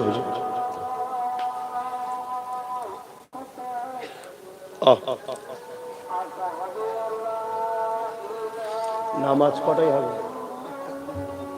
আচ্ছা, আজানের পরে একবার শুধু খুলে দিবি, তারপরেই আবার বন্ধ করে দিবি। হ্যাঁ হ্যাঁ,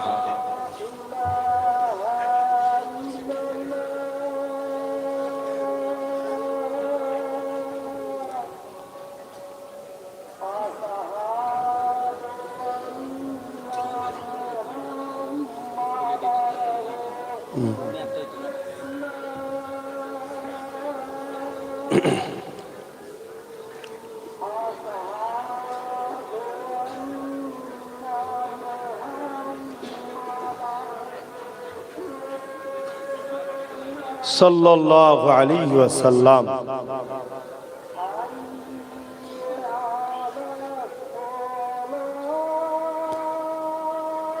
লা হাওলা ওয়ালা কুওয়াতা ইল্লা বিল্লাহ।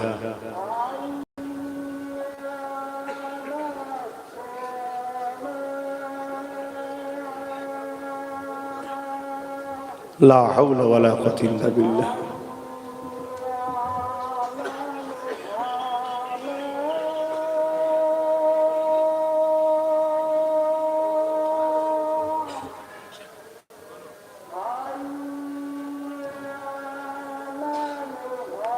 লা হাওলা ওয়ালা কুওয়াতা ইল্লা বিল্লাহ।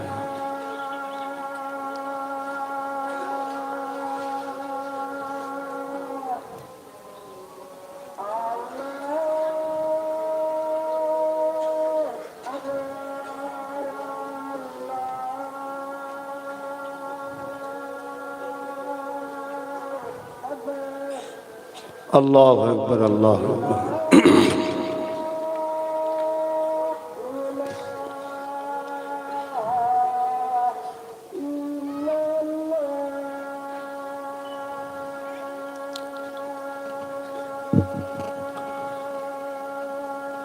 اللهم رب عاجزات وآت محمد الوسيلة محمد لله إنك لا تخير। যাক ভাইরা, ওই 8:15 নামাজ হবে। এই ছোট করে একটু বলে দিই, বলা দরকার আছে তো নাকি? আল্লাহ রসুল বলছেন, কেউ জালিম জানার পরেও যদি কেউ তার দল করে, তার সাথ দেয়, তাকে সহযোগিতা করে, তাকে ভোট দেয়, আল্লাহ রসুল বলছে, এবার ভোটটা আপনি বলবেন রসুল্লাহর কথা কি আছে? না, সাপোর্ট করা। ভোটটা সাপোর্ট করা তো নাকি, তাকে শক্তিশালী করার জন্য তো ভোট দেওয়া। আল্লাহ রসুল বলেছেন, কেউ জালিম জানার পর, আমার আব্বারা শুনবেন, বিশেষ করে মা বোনরাও শুনবেন, 1200 টাকায় বিক্রি হয়ে যাচ্ছে। শোনেন, কেউ জালিম জানার পরও তাকে যদি কেউ সাপোর্ট করে, শক্তিশালী করে, আল্লাহ রসুল বলছে সেই মুসলমান ইসলাম থেকে বেরিয়ে যায়। মসজিদ মাদ্রাসার বিরুদ্ধে যারা ভেঙে দিয়ে যেতে চায়, তারা জালিম না? জালিম নয়? বিজেপি কেন্দ্র সরকার মসজিদ মাদ্রাসার বিরুদ্ধে, হ্যাঁ কি না? রাজ্য সরকার মসজিদ মাদ্রাসার পক্ষে না বিরুদ্ধে? জোরে বলেন। নিউ টাউনে মসজিদের জায়গা চুরি করে বিক্রি করার প্ল্যান করেছে না করেন? উপরন্তু 11 লক্ষ টাকা সম্পদ বিশেষ একটা ধর্মের নামে এমনিতে দিচ্ছে, অথচ দেশের টাকাতে। শুনছেন তো নাকি? যাক, তারপরও আমি ওইদিকে যাচ্ছি না, কিন্তু আমার ধর্মের জায়গা চুরি করছে না করেন? এই যে রাজ্য সরকার দুর্গাপুরে বোল্ডুজার দিয়ে মাদ্রাসা ভেঙেছে না ভাঙেনি? রাজ্য সরকার বলছে কোরআন শেষ হবে, আমার উন্নতি শেষ হবে না। এ কোরআনের দুশ্মন, হ্যাঁ কি না? কোরআনের এটা মিথ্যা কথা বললো না? বললো না? যারা কোরআন দিন ইসলামের দুশ্মন, তাদেরকে কেউ যদি তারা যে করছে, এটা জালিম না? জালিম না? রসুল বললেন, জালিম জানার পরে তাকে যদি কেউ শক্তিশালী করে, সাথ দেয়, ভোট দেওয়াটা শক্তিশালী করার জন্য দেওয়া হয় না, হারাবার জন্য। আল্লাহ রসুল বলছেন সে মুসলমান ইসলামে থাকবে না। তাই যেমন বিজেপিকে সাপোর্ট করা চলবে না, রাজ্য সরকারকেও সাপোর্ট করলে ইসলামে থাকতে। জোরে বলেন। মুসলিম শরীফের হাদিস, আল্লাহ রসুল বলছেন, এই আমার বাপের কথা শোনাচ্ছি না, মন দিয়ে শুনছেন তো? আমার মা বোন ভালো করে শোনে, এমন দিন আসবে 10-20টা মানুষ যদি কুকুর ছিঁড়ে ছিঁড়ে খাবে, কিচ্ছু করতে পারবে না। মা বোনেরা, যদি শুধরে না যাও, আমাদের পাওয়ার একটাই আল্লাহ রসুল। আমাদেরকে যুগে যুগে বাঁচাচ্ছে আল্লাহ রসুল। আর তুমি যদি আল্লাহ রসুলের দল দুশ্মনদের দল করো, আল্লাহ রসুল তাদের হাতে তোমাকে মিটাবে। সূরা বাকারাতে কোরআনে আল্লাহ বলছে। তাই বলছি শোনো, রসুলের হাদিস মুসলিম শরীফ, আল্লাহ রসুল বললেন, অন্যায় দেখলে হাত দিয়ে রাখো। কেন্দ্র সরকার যে আইন করছে, নাই না অন্যায়? ওয়াকাফ লুটতে চাইছে, নাই না অন্যায়? হাত দিয়ে যদি রুখতে না পারো, মুখ দিয়ে প্রতিবাদ করো। যদি মুখ দিয়ে প্রতিবাদ করতে না পারো, অন্তর থেকে ঘৃণা করো। তা যদি না করে কেন্দ্র সরকারকে কেউ ভোট দেয়, তার ঈমান থাকবে? কেন রসুল বললেন অন্যায় দেখলে হাত দিয়ে রুখতে হবে। যদি হাত দিয়ে রুখতে না পারো, মুখ দিয়ে প্রতিবাদ করো। যদি মুখ দিয়ে প্রতিবাদ করতে না পারো, অন্তর থেকে ঘৃণা করে দূরে সরে যাও। এই 3টে কথা বলে রসুল বললেন, অন্তর থেকে ঘৃণা করে দূরে সরে যাওয়া হলো সব থেকে দুর্বল কমজোর ঈমান। কিন্তু তুমি অন্তর থেকে ঘৃণা করে দূরে সরে যাওনি, উপরন্ত তাকে তুমি ভোট দিচ্ছ যাতে সে শক্তিশালী হয়। তার মানে সে মসজিদ মাদ্রাসাকে আরো ভাঙো। সেই কেন্দ্র সরকারকে যারা ভোট দেবে, তাদের ঈমান থাকবে। ঠিক তেমনি এই কেন্দ্র সরকারের আইনকে যে রাজ্য সরকার মেনে নিচ্ছে, তাকেও ভোট দিলে ঈমান থাকবে। এ ভাইরা, 72 দল জাহান্নামে যাবে। 72 দলই আলেম আছে। অনেক আলেম আছে তালাকের ফতোয়া 20,000 টাকা দিলে জায়েজ করে দেয়। তাদের পাল্লাই পরে ঈমান নষ্ট করবে না। আমি চ্যালেঞ্জ ওপেন দিচ্ছি, দিদি মুদির দলে অনেক মোল্লা মলি সাহেব আছে। যেমন ব্রিটিশরা একদল আলেমকে আন্দামান সেলুলার জেলের মধ্যে রেখে কালা পানির সাজা খাটিয়েছে। আবার ওই ব্রিটিশরা ভারতের একদল আলেমকে মাসিক ভাতাও দিত, মাইনে দিত। তাহলে আলেম দুই ধরনের হলো না? তা আজকে দুই ধরনের আলেম আছে। একদল আলেম আছে জালিম শাসকের জুলুমকে শরিয়াতের দৃষ্টিকোণের নামে মিথ্যা ফতোয়া দিয়ে সমাজের মানুষকে জালিম আলেমের দিকে নিয়ে যাবার জন্য চেষ্টা করে। তাদেরকে সরকার মাসে মাসে ভাতা মাইনে দেয়। আর একদল আলেম আছে যারা ব্রিটিশের সময়তে মার খেয়েছে। আজকেও একদল আলেম আছে আজকের ব্রিটিশদের বিরুদ্ধে লড়াই করে তারা মার খেতে রাজি আছে, কিন্তু আমিন আর লালের দিনকে শেষ হতে দেবে না। এখন বলো, দালাল উলামাদের সাথে থাকবে না নবীর দ্বীনের পক্ষে যারা গোলামি করে নবীর দ্বীনের দুশমনদের সঙ্গে লড়াইয়ের কথা বলে সেই উলামাদের পক্ষে থাকবে? এটা ডিসাইড করা তোমাদের দরকার আছে না নাই?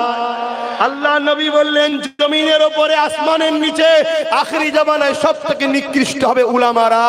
এখন বলো, জালিম শাসকদের পক্ষে দালাল উলামাদের সাথে থাকবে তোমরা? তাহলে নবীর দ্বীন বাঁচাবার জন্য এই জালিম হুকুমতদের বিরুদ্ধে যারা লড়াই করছে তাদের সাথে কারা থাকতে চাও? হাত তুলে দেখাও। হাত লম্বা করে তুলবে, তুলে রাখবে। হাত লম্বা করে তুলে রাখো। ডায়ে বাঁয়ে দেখো, পাশে দেখো, কেউ তুলতে বাকি আছে কি? তুলতে বাকি আছে কি দেখো। কেন আমাদের মধ্যেও গাদ্দার ঢুকে থাকে রে বাবা, কথা বুঝে আসছে? দেখো কেউ নেই তো। যদি থাকে তার সঙ্গে ঝগড়া করবে না, শুধু চিনে নেবে যে এর গোড়াতে গন্ডগোল আছে। এর কোথা গন্ডগোল? গোড়াই। কেন মুসলমানের বেটা যত খারাপই হোক, যত গুনাহ করে ফেলুক, যত বদমাইশি হোক, কমসে কম দ্বীনের ক্ষতি করতে পারে না। কথা মাথায় শুনছে? এটা মনে থাকবে। এই কথাটা আমি বলার দরুন আবার একটা বয়স্ক আলেমের অজকে কেটে আমার সঙ্গে সেটিং করেছে। তিনি নাকি বলছে দেওয়া যাবে। তিনি কবে বলেছিল দেওয়া যাবে? যখন এই জালিম বলেছিল 10,000 মাদ্রাসা দেবো। এই বিশ্বাসঘাতক যখন বলেছিল আমি থাকতে মুসলমানদের চিন্তা নেই, তখন বলেছিল দেওয়া যাবে। কিন্তু আজকে যখন এই বিশ্বাসঘাতক চিটিংবাজকে ধরা পড়েছে যে এ মুখোশ এক, মুখ এক, আগে ছিল ঘুমটা দিয়ে তাই পেতনির মুখটা বোঝা যায়নি, ঘুমটা খুলে পেতনির মুখ দেখা যাচ্ছে। এ মাদ্রাসা মসজিদ ওয়াকফের দুশমন, বিজেপির দালাল, বিজেপির সাথে রয়েছে। এখন আর একেও সাপোর্ট করা ইমানদারদের বৈশিষ্ট্য থাকতে পারে? আওয়াজ দিয়ে বলো। তাহলে ওরও বিরুদ্ধে লড়াই হবে, এরও বিরুদ্ধে লড়াই হবে। পারবে তো লড়তে? এদের হাতে অনেক মেশিন আছে, পুলিশ আছে, টাকা আছে, পারবে লড়াই করতে? আরে এদের কাছে যা থাকে থাকুক, যে যাক, আমাদের কাছে জীবনটা আছে, আল্লাহ রসুলের জন্য হাসতে হাসতে দিয়ে দেবো।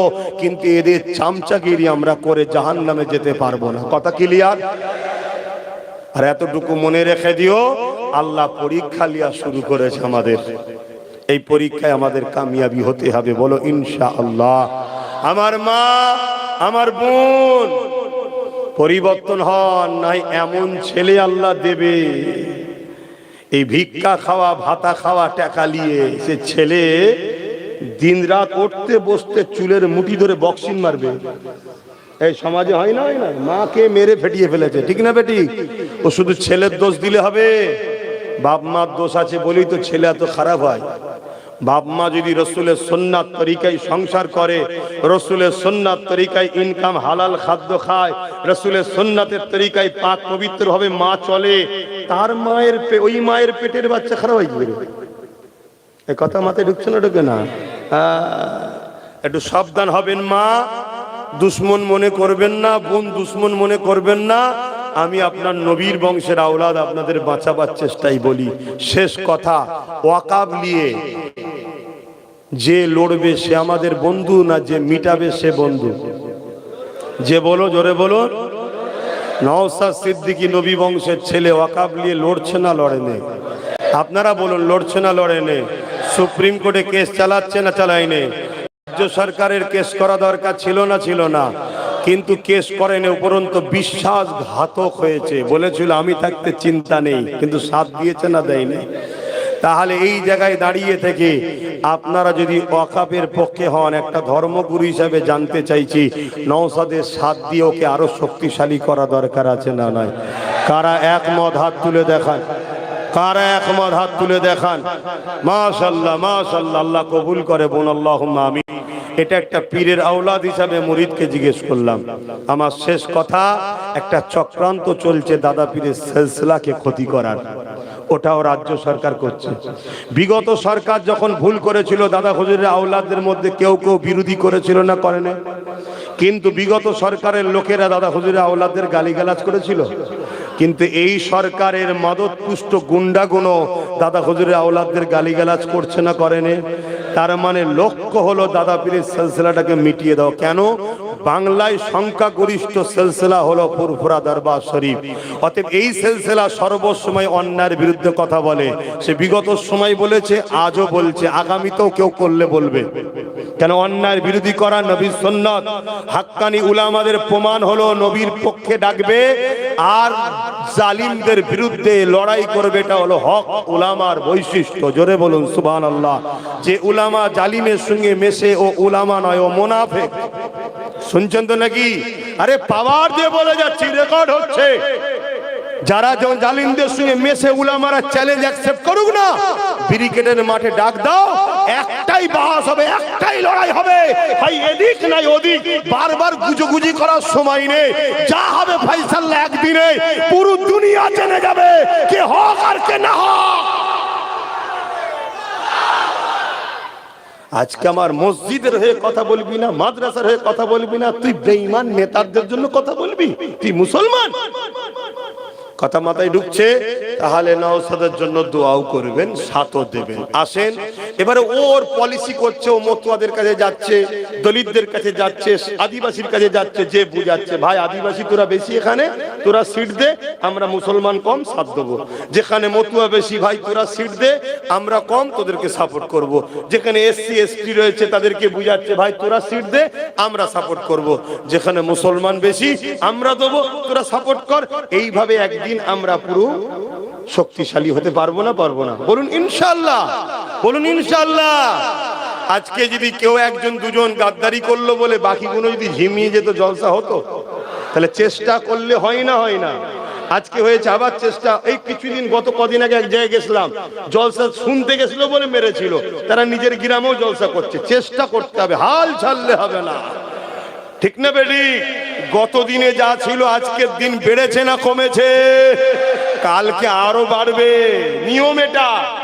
কথা বুঝে আসছে? জুলুম বেশি দিন নয়। জুলুম হলো ওই থামস আপ ঢালা গিলাসের টাইপের, বজবজ করে ওঠে ঠিকই, তারপর আবার দেখবে সবই তলায় নেমে গেছে। ঘাবড়াবার কিছু নেই, লড়তে হবে। তাই বলে যাচ্ছি, এই লড়াই চালি থাকবে, হকের পক্ষে থাকবো আমরা।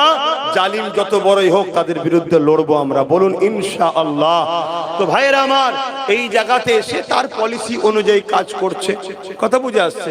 অনেকে বলবে যে ভয় দেখাবে, ভয় ভয় যে এইসব করলে আর করলে বিজেপি চলে আসবে। আচ্ছা, বিজেপি আর টিএমসির মধ্যে পার্থক্য কি ভাই? একটু একটু বলেন না ভাই, একটু বলেন শুনি। পার্থক্য নেই? পার্থক্য আছে, পার্থক্য আছে। আপনারা জানেন না, পার্থক্য আছে, একটু পার্থক্য আছে। টাকার ইপিট উপিট আমিও জানি, কিন্তু দুপিটে তো আর এক লিখা থাকে না, দুপিটে এক ফটো থাকে না, একটু ইদিক উদিক আছে। সেই ইদিক উদিকটা কি? বিজেপিকে দুশ্মন চিনা যায় আর একে চিনা যায় না। এ কখনো চাষি সাজে, আবার কখনো ডেইনি সাজে। কথা বুঝে আসছে না? নয়, ওকে চিনা যায়, একে চিনা, এইটুকু পার্থক্য। তা রাসূলুল্লাহর হাদিস এখানে কি আছে একটু জানা দরকার নাকি?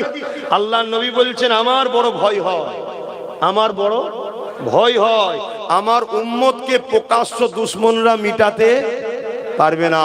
আমার ভয় হয় আমার উম্মতরা মুনাফিক ছদ্মবেশী কলে কৌশলে মহব্বত দেখিয়ে আমার উম্মতকে না শেষ করে দেয়। তাহলে ও প্রকাশ্য, আরে বন্ধু সেজে এ বলেছিল না পশ্চিম বাংলায় বিজেপিকে ফন্ডে এনে লড়বো। তাহলে এই পশ্চিম বাংলায় যতটুকু বিজেপি আছে, সে শুভেন্দু হোক আর যেই হোক, এখনো বেঁচে আছে এর দয়াতে। কেন? ফন্ডে এনেছে। বাকি যা আছে সবাইকে মেরে ঘরে ঢুকিয়ে দিয়েছে। কেন? মুসলমান যাই করুক নাই করুক বিজেপির সাথে যাবে না। বিজেপি যদি ফন্ডে থাকে মুসলমানকে আমি ফ্রিতে পাবো, এই পলিসি করে বিজেপিকে ফন্ডে এনেছে এ। কিন্তু এখন ছুঁচো গিলা টাইপের হয়ে গেছে। ভাইপো এত দুর্নীতি করেছে, এ নিজে বাঁচতে গেলে আমাদেরকে মারতেই হবে। দেখলেন না, ওয়াকাফ সাপোর্ট করলো, তারপরেই 32,000 চাকরি এলাও হয়ে গেল। কিছু বুঝতে পারছেন? এসব আপনাদের মাথায় ঢুকবে না, এত ডিপ বলছি না। আমি শুধু এতটুকু বলবো, ধর্মগুরু ঘরের ছেলে হিসাবে আমার ধর্মের উপরে যে আঘাত দেবে সে আমার দুশ্মন হ্যাঁ কি না? আমার মসজিদ মাদ্রাসার উপর যে আঘাত দেবে আমার দুশ্মন হ্যাঁ কি না? তুই রাজনীতি করছিস, রাজনীতি করবে যা, আমি ধর্মগুরু ধর্ম করব। কারো মধ্যে যদি প্রশ্ন জাগে হুজুর জলসায় এসে এইসব বলছেন কেন, আমি একটাই কথা বলবো, ওরে মুনাফিক, আগে গিয়ে ওদেরকে বলগে যা যে রাজনীতির নামে মসজিদ মাদ্রাসা কবরস্থানের বিরোধী করছো কেন? তুমি রাজনীতি করছো, রাজনীতি করো, ধর্মে হস্তক্ষেপ করো না। তাহলে আমি হুজুর এসে শুধু জলসা করব, রাজনীতির বিষয়ে কথা বলবো না। কথা ক্লিয়ার? আর কথা নয়, সালাম দেবো ইয়া নবী। মাইক বন্ধ করতে হবে, মাইক বন্ধ করতে হবে।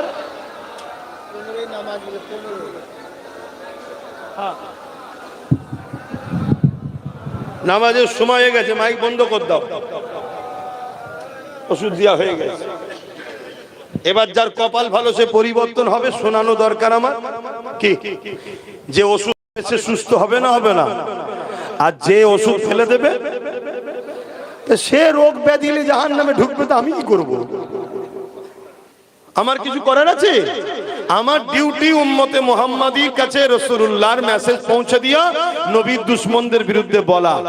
আচ্ছা বলুন তো ভাই, ফেরাউনের বিরুদ্ধে উলামারা বলে না? বলে না?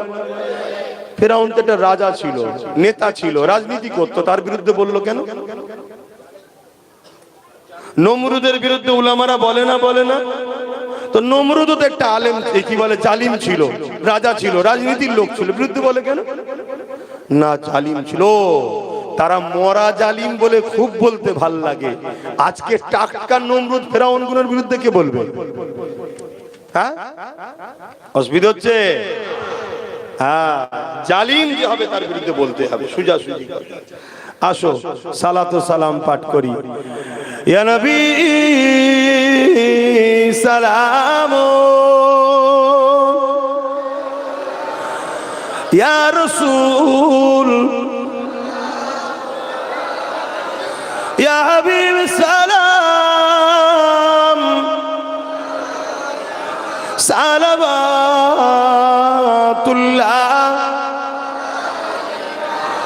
কঠিন হাসরের দিনে কি আছে মোদের কপালে,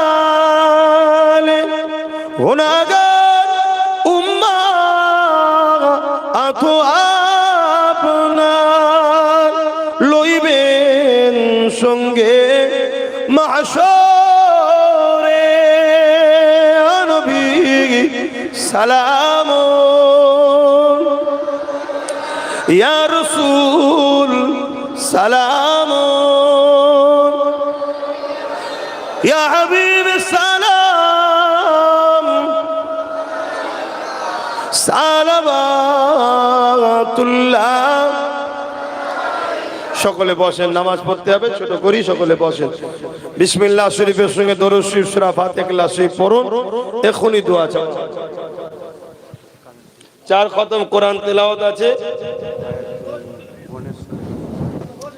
একজন বোনের শরীর অসুস্থ, দোয়া চেয়েছে, আল্লাহ শেফা দেন, বলুন আল্লাহুম্মা আমিন। বাপ তেলাওয়াত করেন, দোয়া চাওয়া হবে। আর একটা কাজ আছে তো, কি কাজ? হ্যাঁ, পকেটে হাত দাও, পকেটে হাত দেন। আব্বা জান কই? আব্বা জানেরা পকেটে হাত দেন, পকেট আছে তো, পকেটে হাত দেন। যা খুশি একটু দান করেন এই মাহফিলের জন্য। ছেলেরা করছে, একটু সাথ দেন। ভাইরা পকেটে হাত দেন, যা খুশি আপনার ভাইরা করছে একটু সাথ দেন। দেন দেন, যার যা খুশি দেন।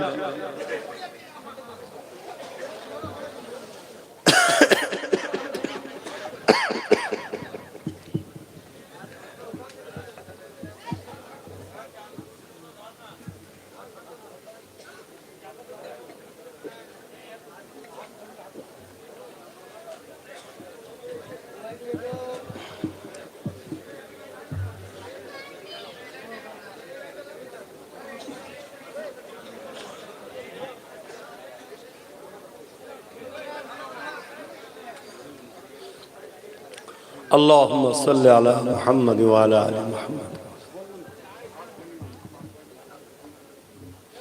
اللهم صل على محمد النبي الأمي وعلي وصحبه اللهم صل وسلم.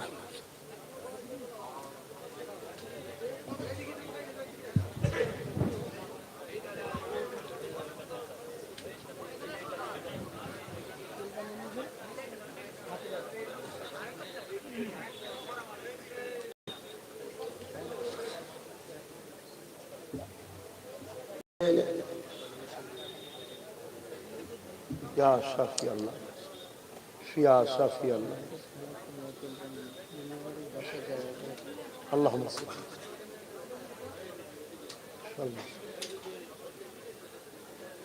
নিয়ত করে আল্লাহ শেফা দিক, আল্লাহ শেফা দিক।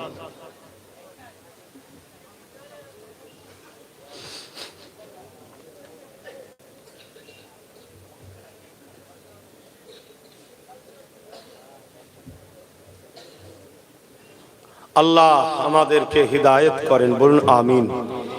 লক্ষ লক্ষ আমার ভাই বিগত দিন ভুল রাস্তায় ছিল, চিনতে পারেনি, সাথ দিয়েছিল।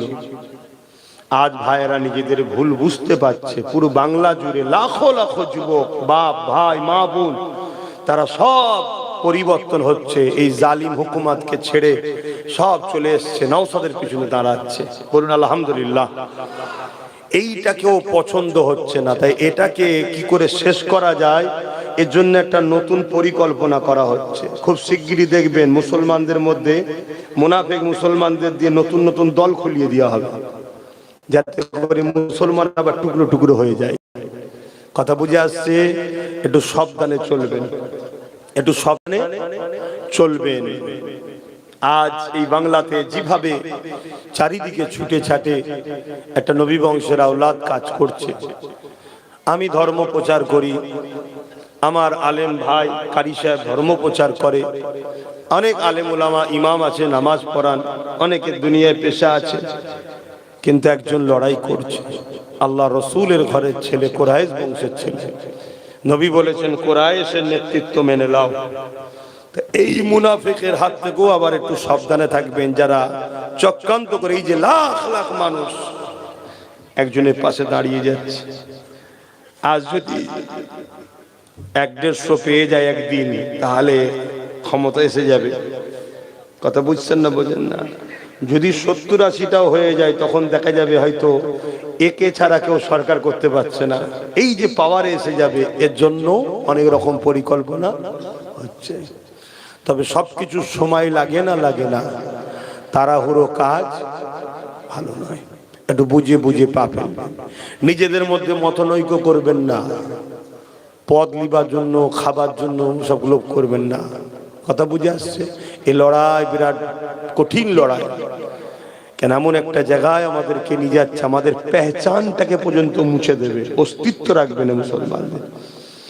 অনেক দেখবেন বিভিন্ন সরকারি কাগজ আছে, ওই কাগজে তুমি কোন কাস্টের কোন ধর্মের, তার মধ্যে দেখবেন অনেক জাতিদের কাস্ট দেয়নি, মতুয়া থাকে না, আদিবাসী থাকে না। দেখবেন কাল আপনার নামটা উঠে যাবে, এটা প্ল্যান চলছে। খুব সাবধান হন, বুঝার হয় বোঝে। আমার মা বোনেদের যদি কিছু দায় দাও, আসেন, আর কথা নয়, তওবা পড়িয়েছি, পড়েন সকলে বিসমিল্লাহির রহমানির রহিম। আল্লাহ তাআলা, আমি জানা অজানা, ইচ্ছা ও ইচ্ছা সকল গুনাহ হইতে তওবা করিতেছি। আস্তাগফিরুল্লাহ রাব্বি মিন কুল্লি জামবিন ওয়া আতুবু ইলাইহি আশহাদু আল্লা ইলাহা ইল্লাল্লাহু ওয়াহদাহু লা শারীকা লাহু ওয়া আশহাদু আন্না মুহাম্মাদান আবদুহু ওয়া রাসূলুহু লা ইলাহা ইল্লাল্লাহ মুহাম্মাদুর রাসূলুল্লাহ সাল্লাল্লাহু আলাইহি ওয়াসাল্লাম। দুয়ার পরে আপনারা যখন যাবেন, নামাজ হবে, এই সবে 10 হয়েছে কি 11 হয়েছে, নামাজ হবে। বেশি হরেন দেবেন না, স্লোগান না দিয়ে আস্তে আস্তে যাবেন। কেন মসজিদ রাস্তার ধারে ধারে, নামাজ যদি কারো ব্যাঘাত হয় গুনাহগার হবে, এটা মাথায় থাকবে তো। ছোট ছোট বাচ্চারা আছে, হু হু করে বেরোতে গিয়ে বাচ্চাদের লেগে না যায়, খেয়াল রাখবে। মা বোনেরা ঘরে গিয়ে নামাজ পড়বেন, আপনারাও 5 ওয়াক্ত নামাজ পড়বেন, এক মা রোজা রাখবেন, বড়দের ছোটদের স্নেহ করবেন, গরিবকে ভালোবাসবেন, দেশকে ভালোবাসবেন। দেশের পক্ষে যারা তাদের সঙ্গে থাকবেন, যারা দেশের সঙ্গে গাদ্দারি করবে তাদের সাথ দেবেন না। কথা বুঝে আসছে? আসুন, মালদাররা হজ করবেন, যাকাত দেবেন। শেষ কথা, বাংলার মানুষ ইসলাম পেয়েছেন দাদা হুজুরের ওসিলায়। এখন অনেক হুজুর বেরোবে, অনেক হুজুর আছে, দাদা হুজুর হলো আমাদের মূল। দাদা হুজুরকে ছেড়ে দেবেন না। কেন? আল্লাহর কোরআন তাকে মানতে বলেছে, উলিল আমরি মিনকুম। হাদিস বলছে মাইজাদুল হাদিনাহা, মানতেই হবে। মনে রাখবে, এখন অনেক বেরিয়েছে, টুপি দেখিয়ে, দাড়ি দেখিয়ে, জুব্বা দেখিয়ে, কোরআন তেলাওয়াত দেখিয়ে, এত সুন্দর কোরআন তেলাওয়াত করবে আপনি পাগল হয়ে যাবেন। দেখা যাবে কম বক্তা নবীকে ভালোবাসে না, ওর কোরআন তেলাওয়াত আল্লাহ নেবে নাকি? হ্যাঁ, তা সেগুলো আপনি আম মানুষ বুঝবেন কি করে? এজন্য বলছি, দাদা হুজুরকে আমরা পীর ও মুর্শিদ বলে মানি। কথা মাথায় থাকবে। আল্লাহুম্মা আমিন, আল্লাহুম্মা আমিন। আয় আল্লাহ, আপনি আমাকে বলালেন, বললাম, যদি বলার মধ্যে কিছু ভুল হয়ে যায় মাফ করে দেবেন। রহমত করে, মেহেরবানি করে, খুশি যদি কিছু সওয়াব দেন। চাঁদা তুলেছে মানুষ, যে যা দিয়েছে কবুল করে নেন, আগেও যারা খরচ করেছে কবুল করে নেন। হাবিবের খাতিরে আমার মা বোনেরা বসে তারা যা তেলাওয়াত করেছে, পড়েছে, দান করেছে, কবুল করে নেন।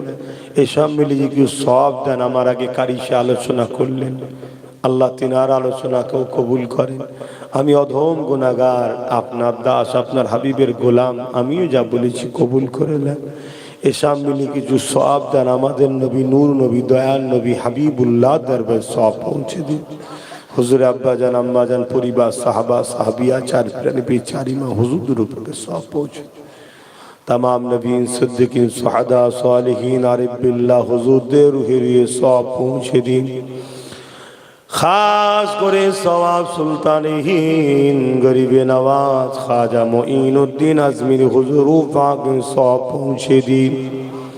হুজুরের পরিবার, সন্তানদের রুহের সওয়াব পৌঁছে দিন। আল্লাহ পাক আমাদের সকলের পীর ও মুর্শিদ মুজাদ্দিদুজ জামান, আমিরুশ শরিয়াত, কুতুবুল আলাম, শাইখুল বাঙ্গাল, আল্লামা সৈয়দুনা আবু বকর সিদ্দিক দাদা হুজুর পীর কিবলার পাকের সওয়াবটুকু পৌঁছে দিন। দাদা পীরের 5 কলিজা টুকরা খলিফা হুজুরদের রুহের সওয়াব পৌঁছে দিন।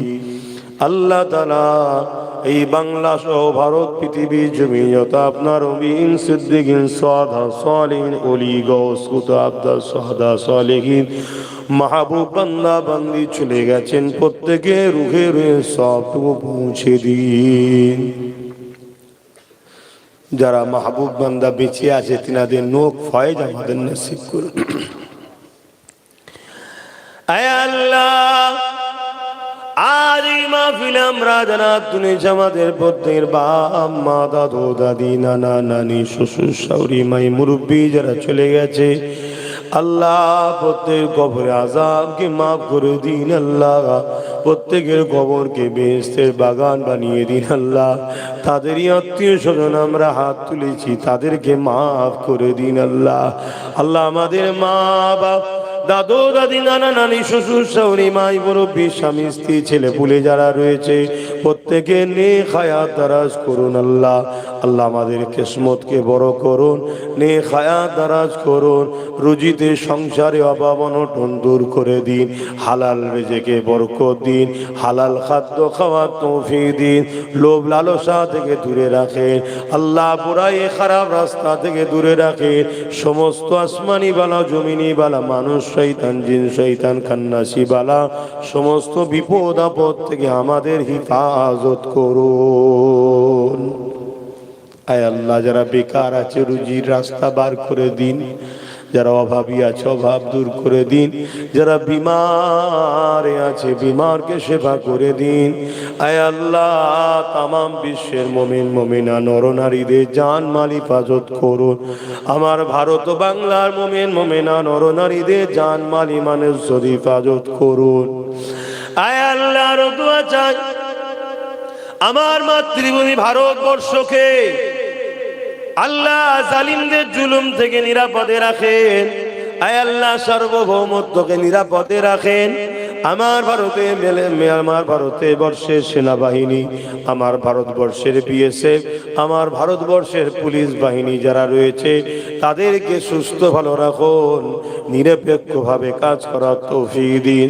আয় আল্লাহ আরো দোয়া চাই আমার মাতৃভূমিতে বসবাসকারী হিন্দু দলিত আদিবাসী শিখ পাঞ্জাবি মতুয়া সমস্ত ধর্ম বর্ণের ভাষার মানুষ সবাইকে ভালো রাখুন, পরিবার বাচ্চাদের ভালো রাখুন, সবাইকে হাসি খুশিতে রাখুন।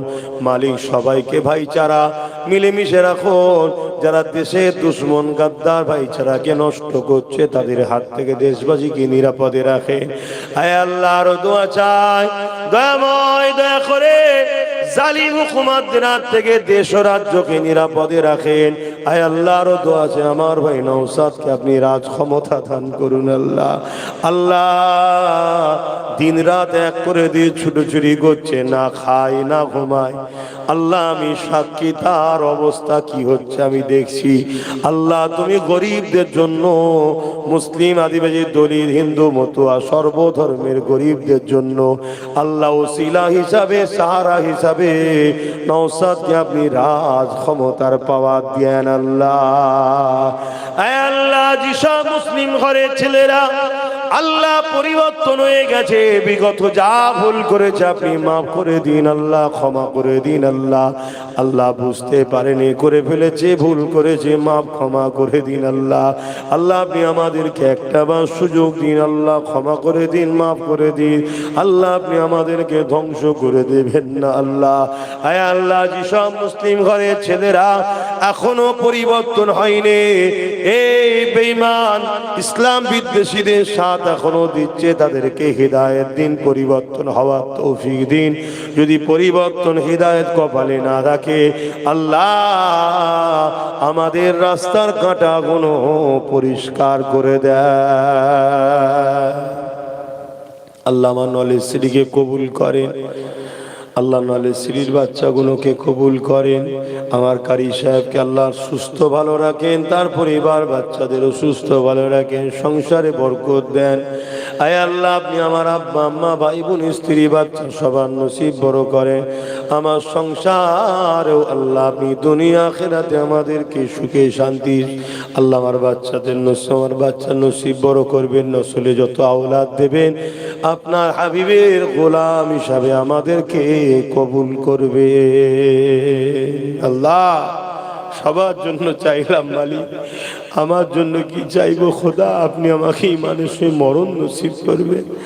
আল্লাহ দুনিয়ার সব কিছু যদি হারিয়ে যায় আল্লাহ আপনাকে আপনার হাবিবকে যেন হারিয়ে না ফেলি। আল্লাহ ইমান হিফাজত করেন আল্লাহ। হ্যাঁ আল্লাহ জালিমের জুলুম থেকে জান মাল ইমান ইজ্জত হিফাজত করবেন আল্লাহ, লোভ লালসা থেকে হিফাজত করবেন, খারাপ রাস্তা থেকে দূরে রাখবেন আল্লাহ। হিকমার সাথে আপনি লড়তে বলেছেন, আমি তো কিছু হেকমা করে লড়ছি, জানি না আমার হেকমাটা ভুল হয়ে যাচ্ছে কিনা। যদি যায় আপনি আমাকে খবরের মাধ্যমে হোক বিভিন্ন ভাবে সতর্ক সাবধান করে দেবেন আল্লাহ, নারাজ হয়ে যাবেন না আল্লাহ। মকসাদ একটাই, আপনি তো জানেন আল্লাহ, ইজ্জতের সঙ্গে বাঁচবো আখিরাতে রসুলের কাতারে জান্নাতে যাব, জালিমদের জুলুমকে খতম করব। আল্লাহ এই মাকসাদ করতে গিয়ে আল্লাহ হিকমার সঙ্গে কাজ করতে বলেছেন, আপনি চেষ্টা করছি আল্লাহ, আপনি কবুল করে নেন আল্লাহ। আল্লাহ আল্লাহ আমার দাদা পীরের সিলসিলার আলেম উলামা পীর পীরজাদা আওলাদ সবাইকে মিলেমিশে হকের পক্ষে থাকার তৌফিক দেন।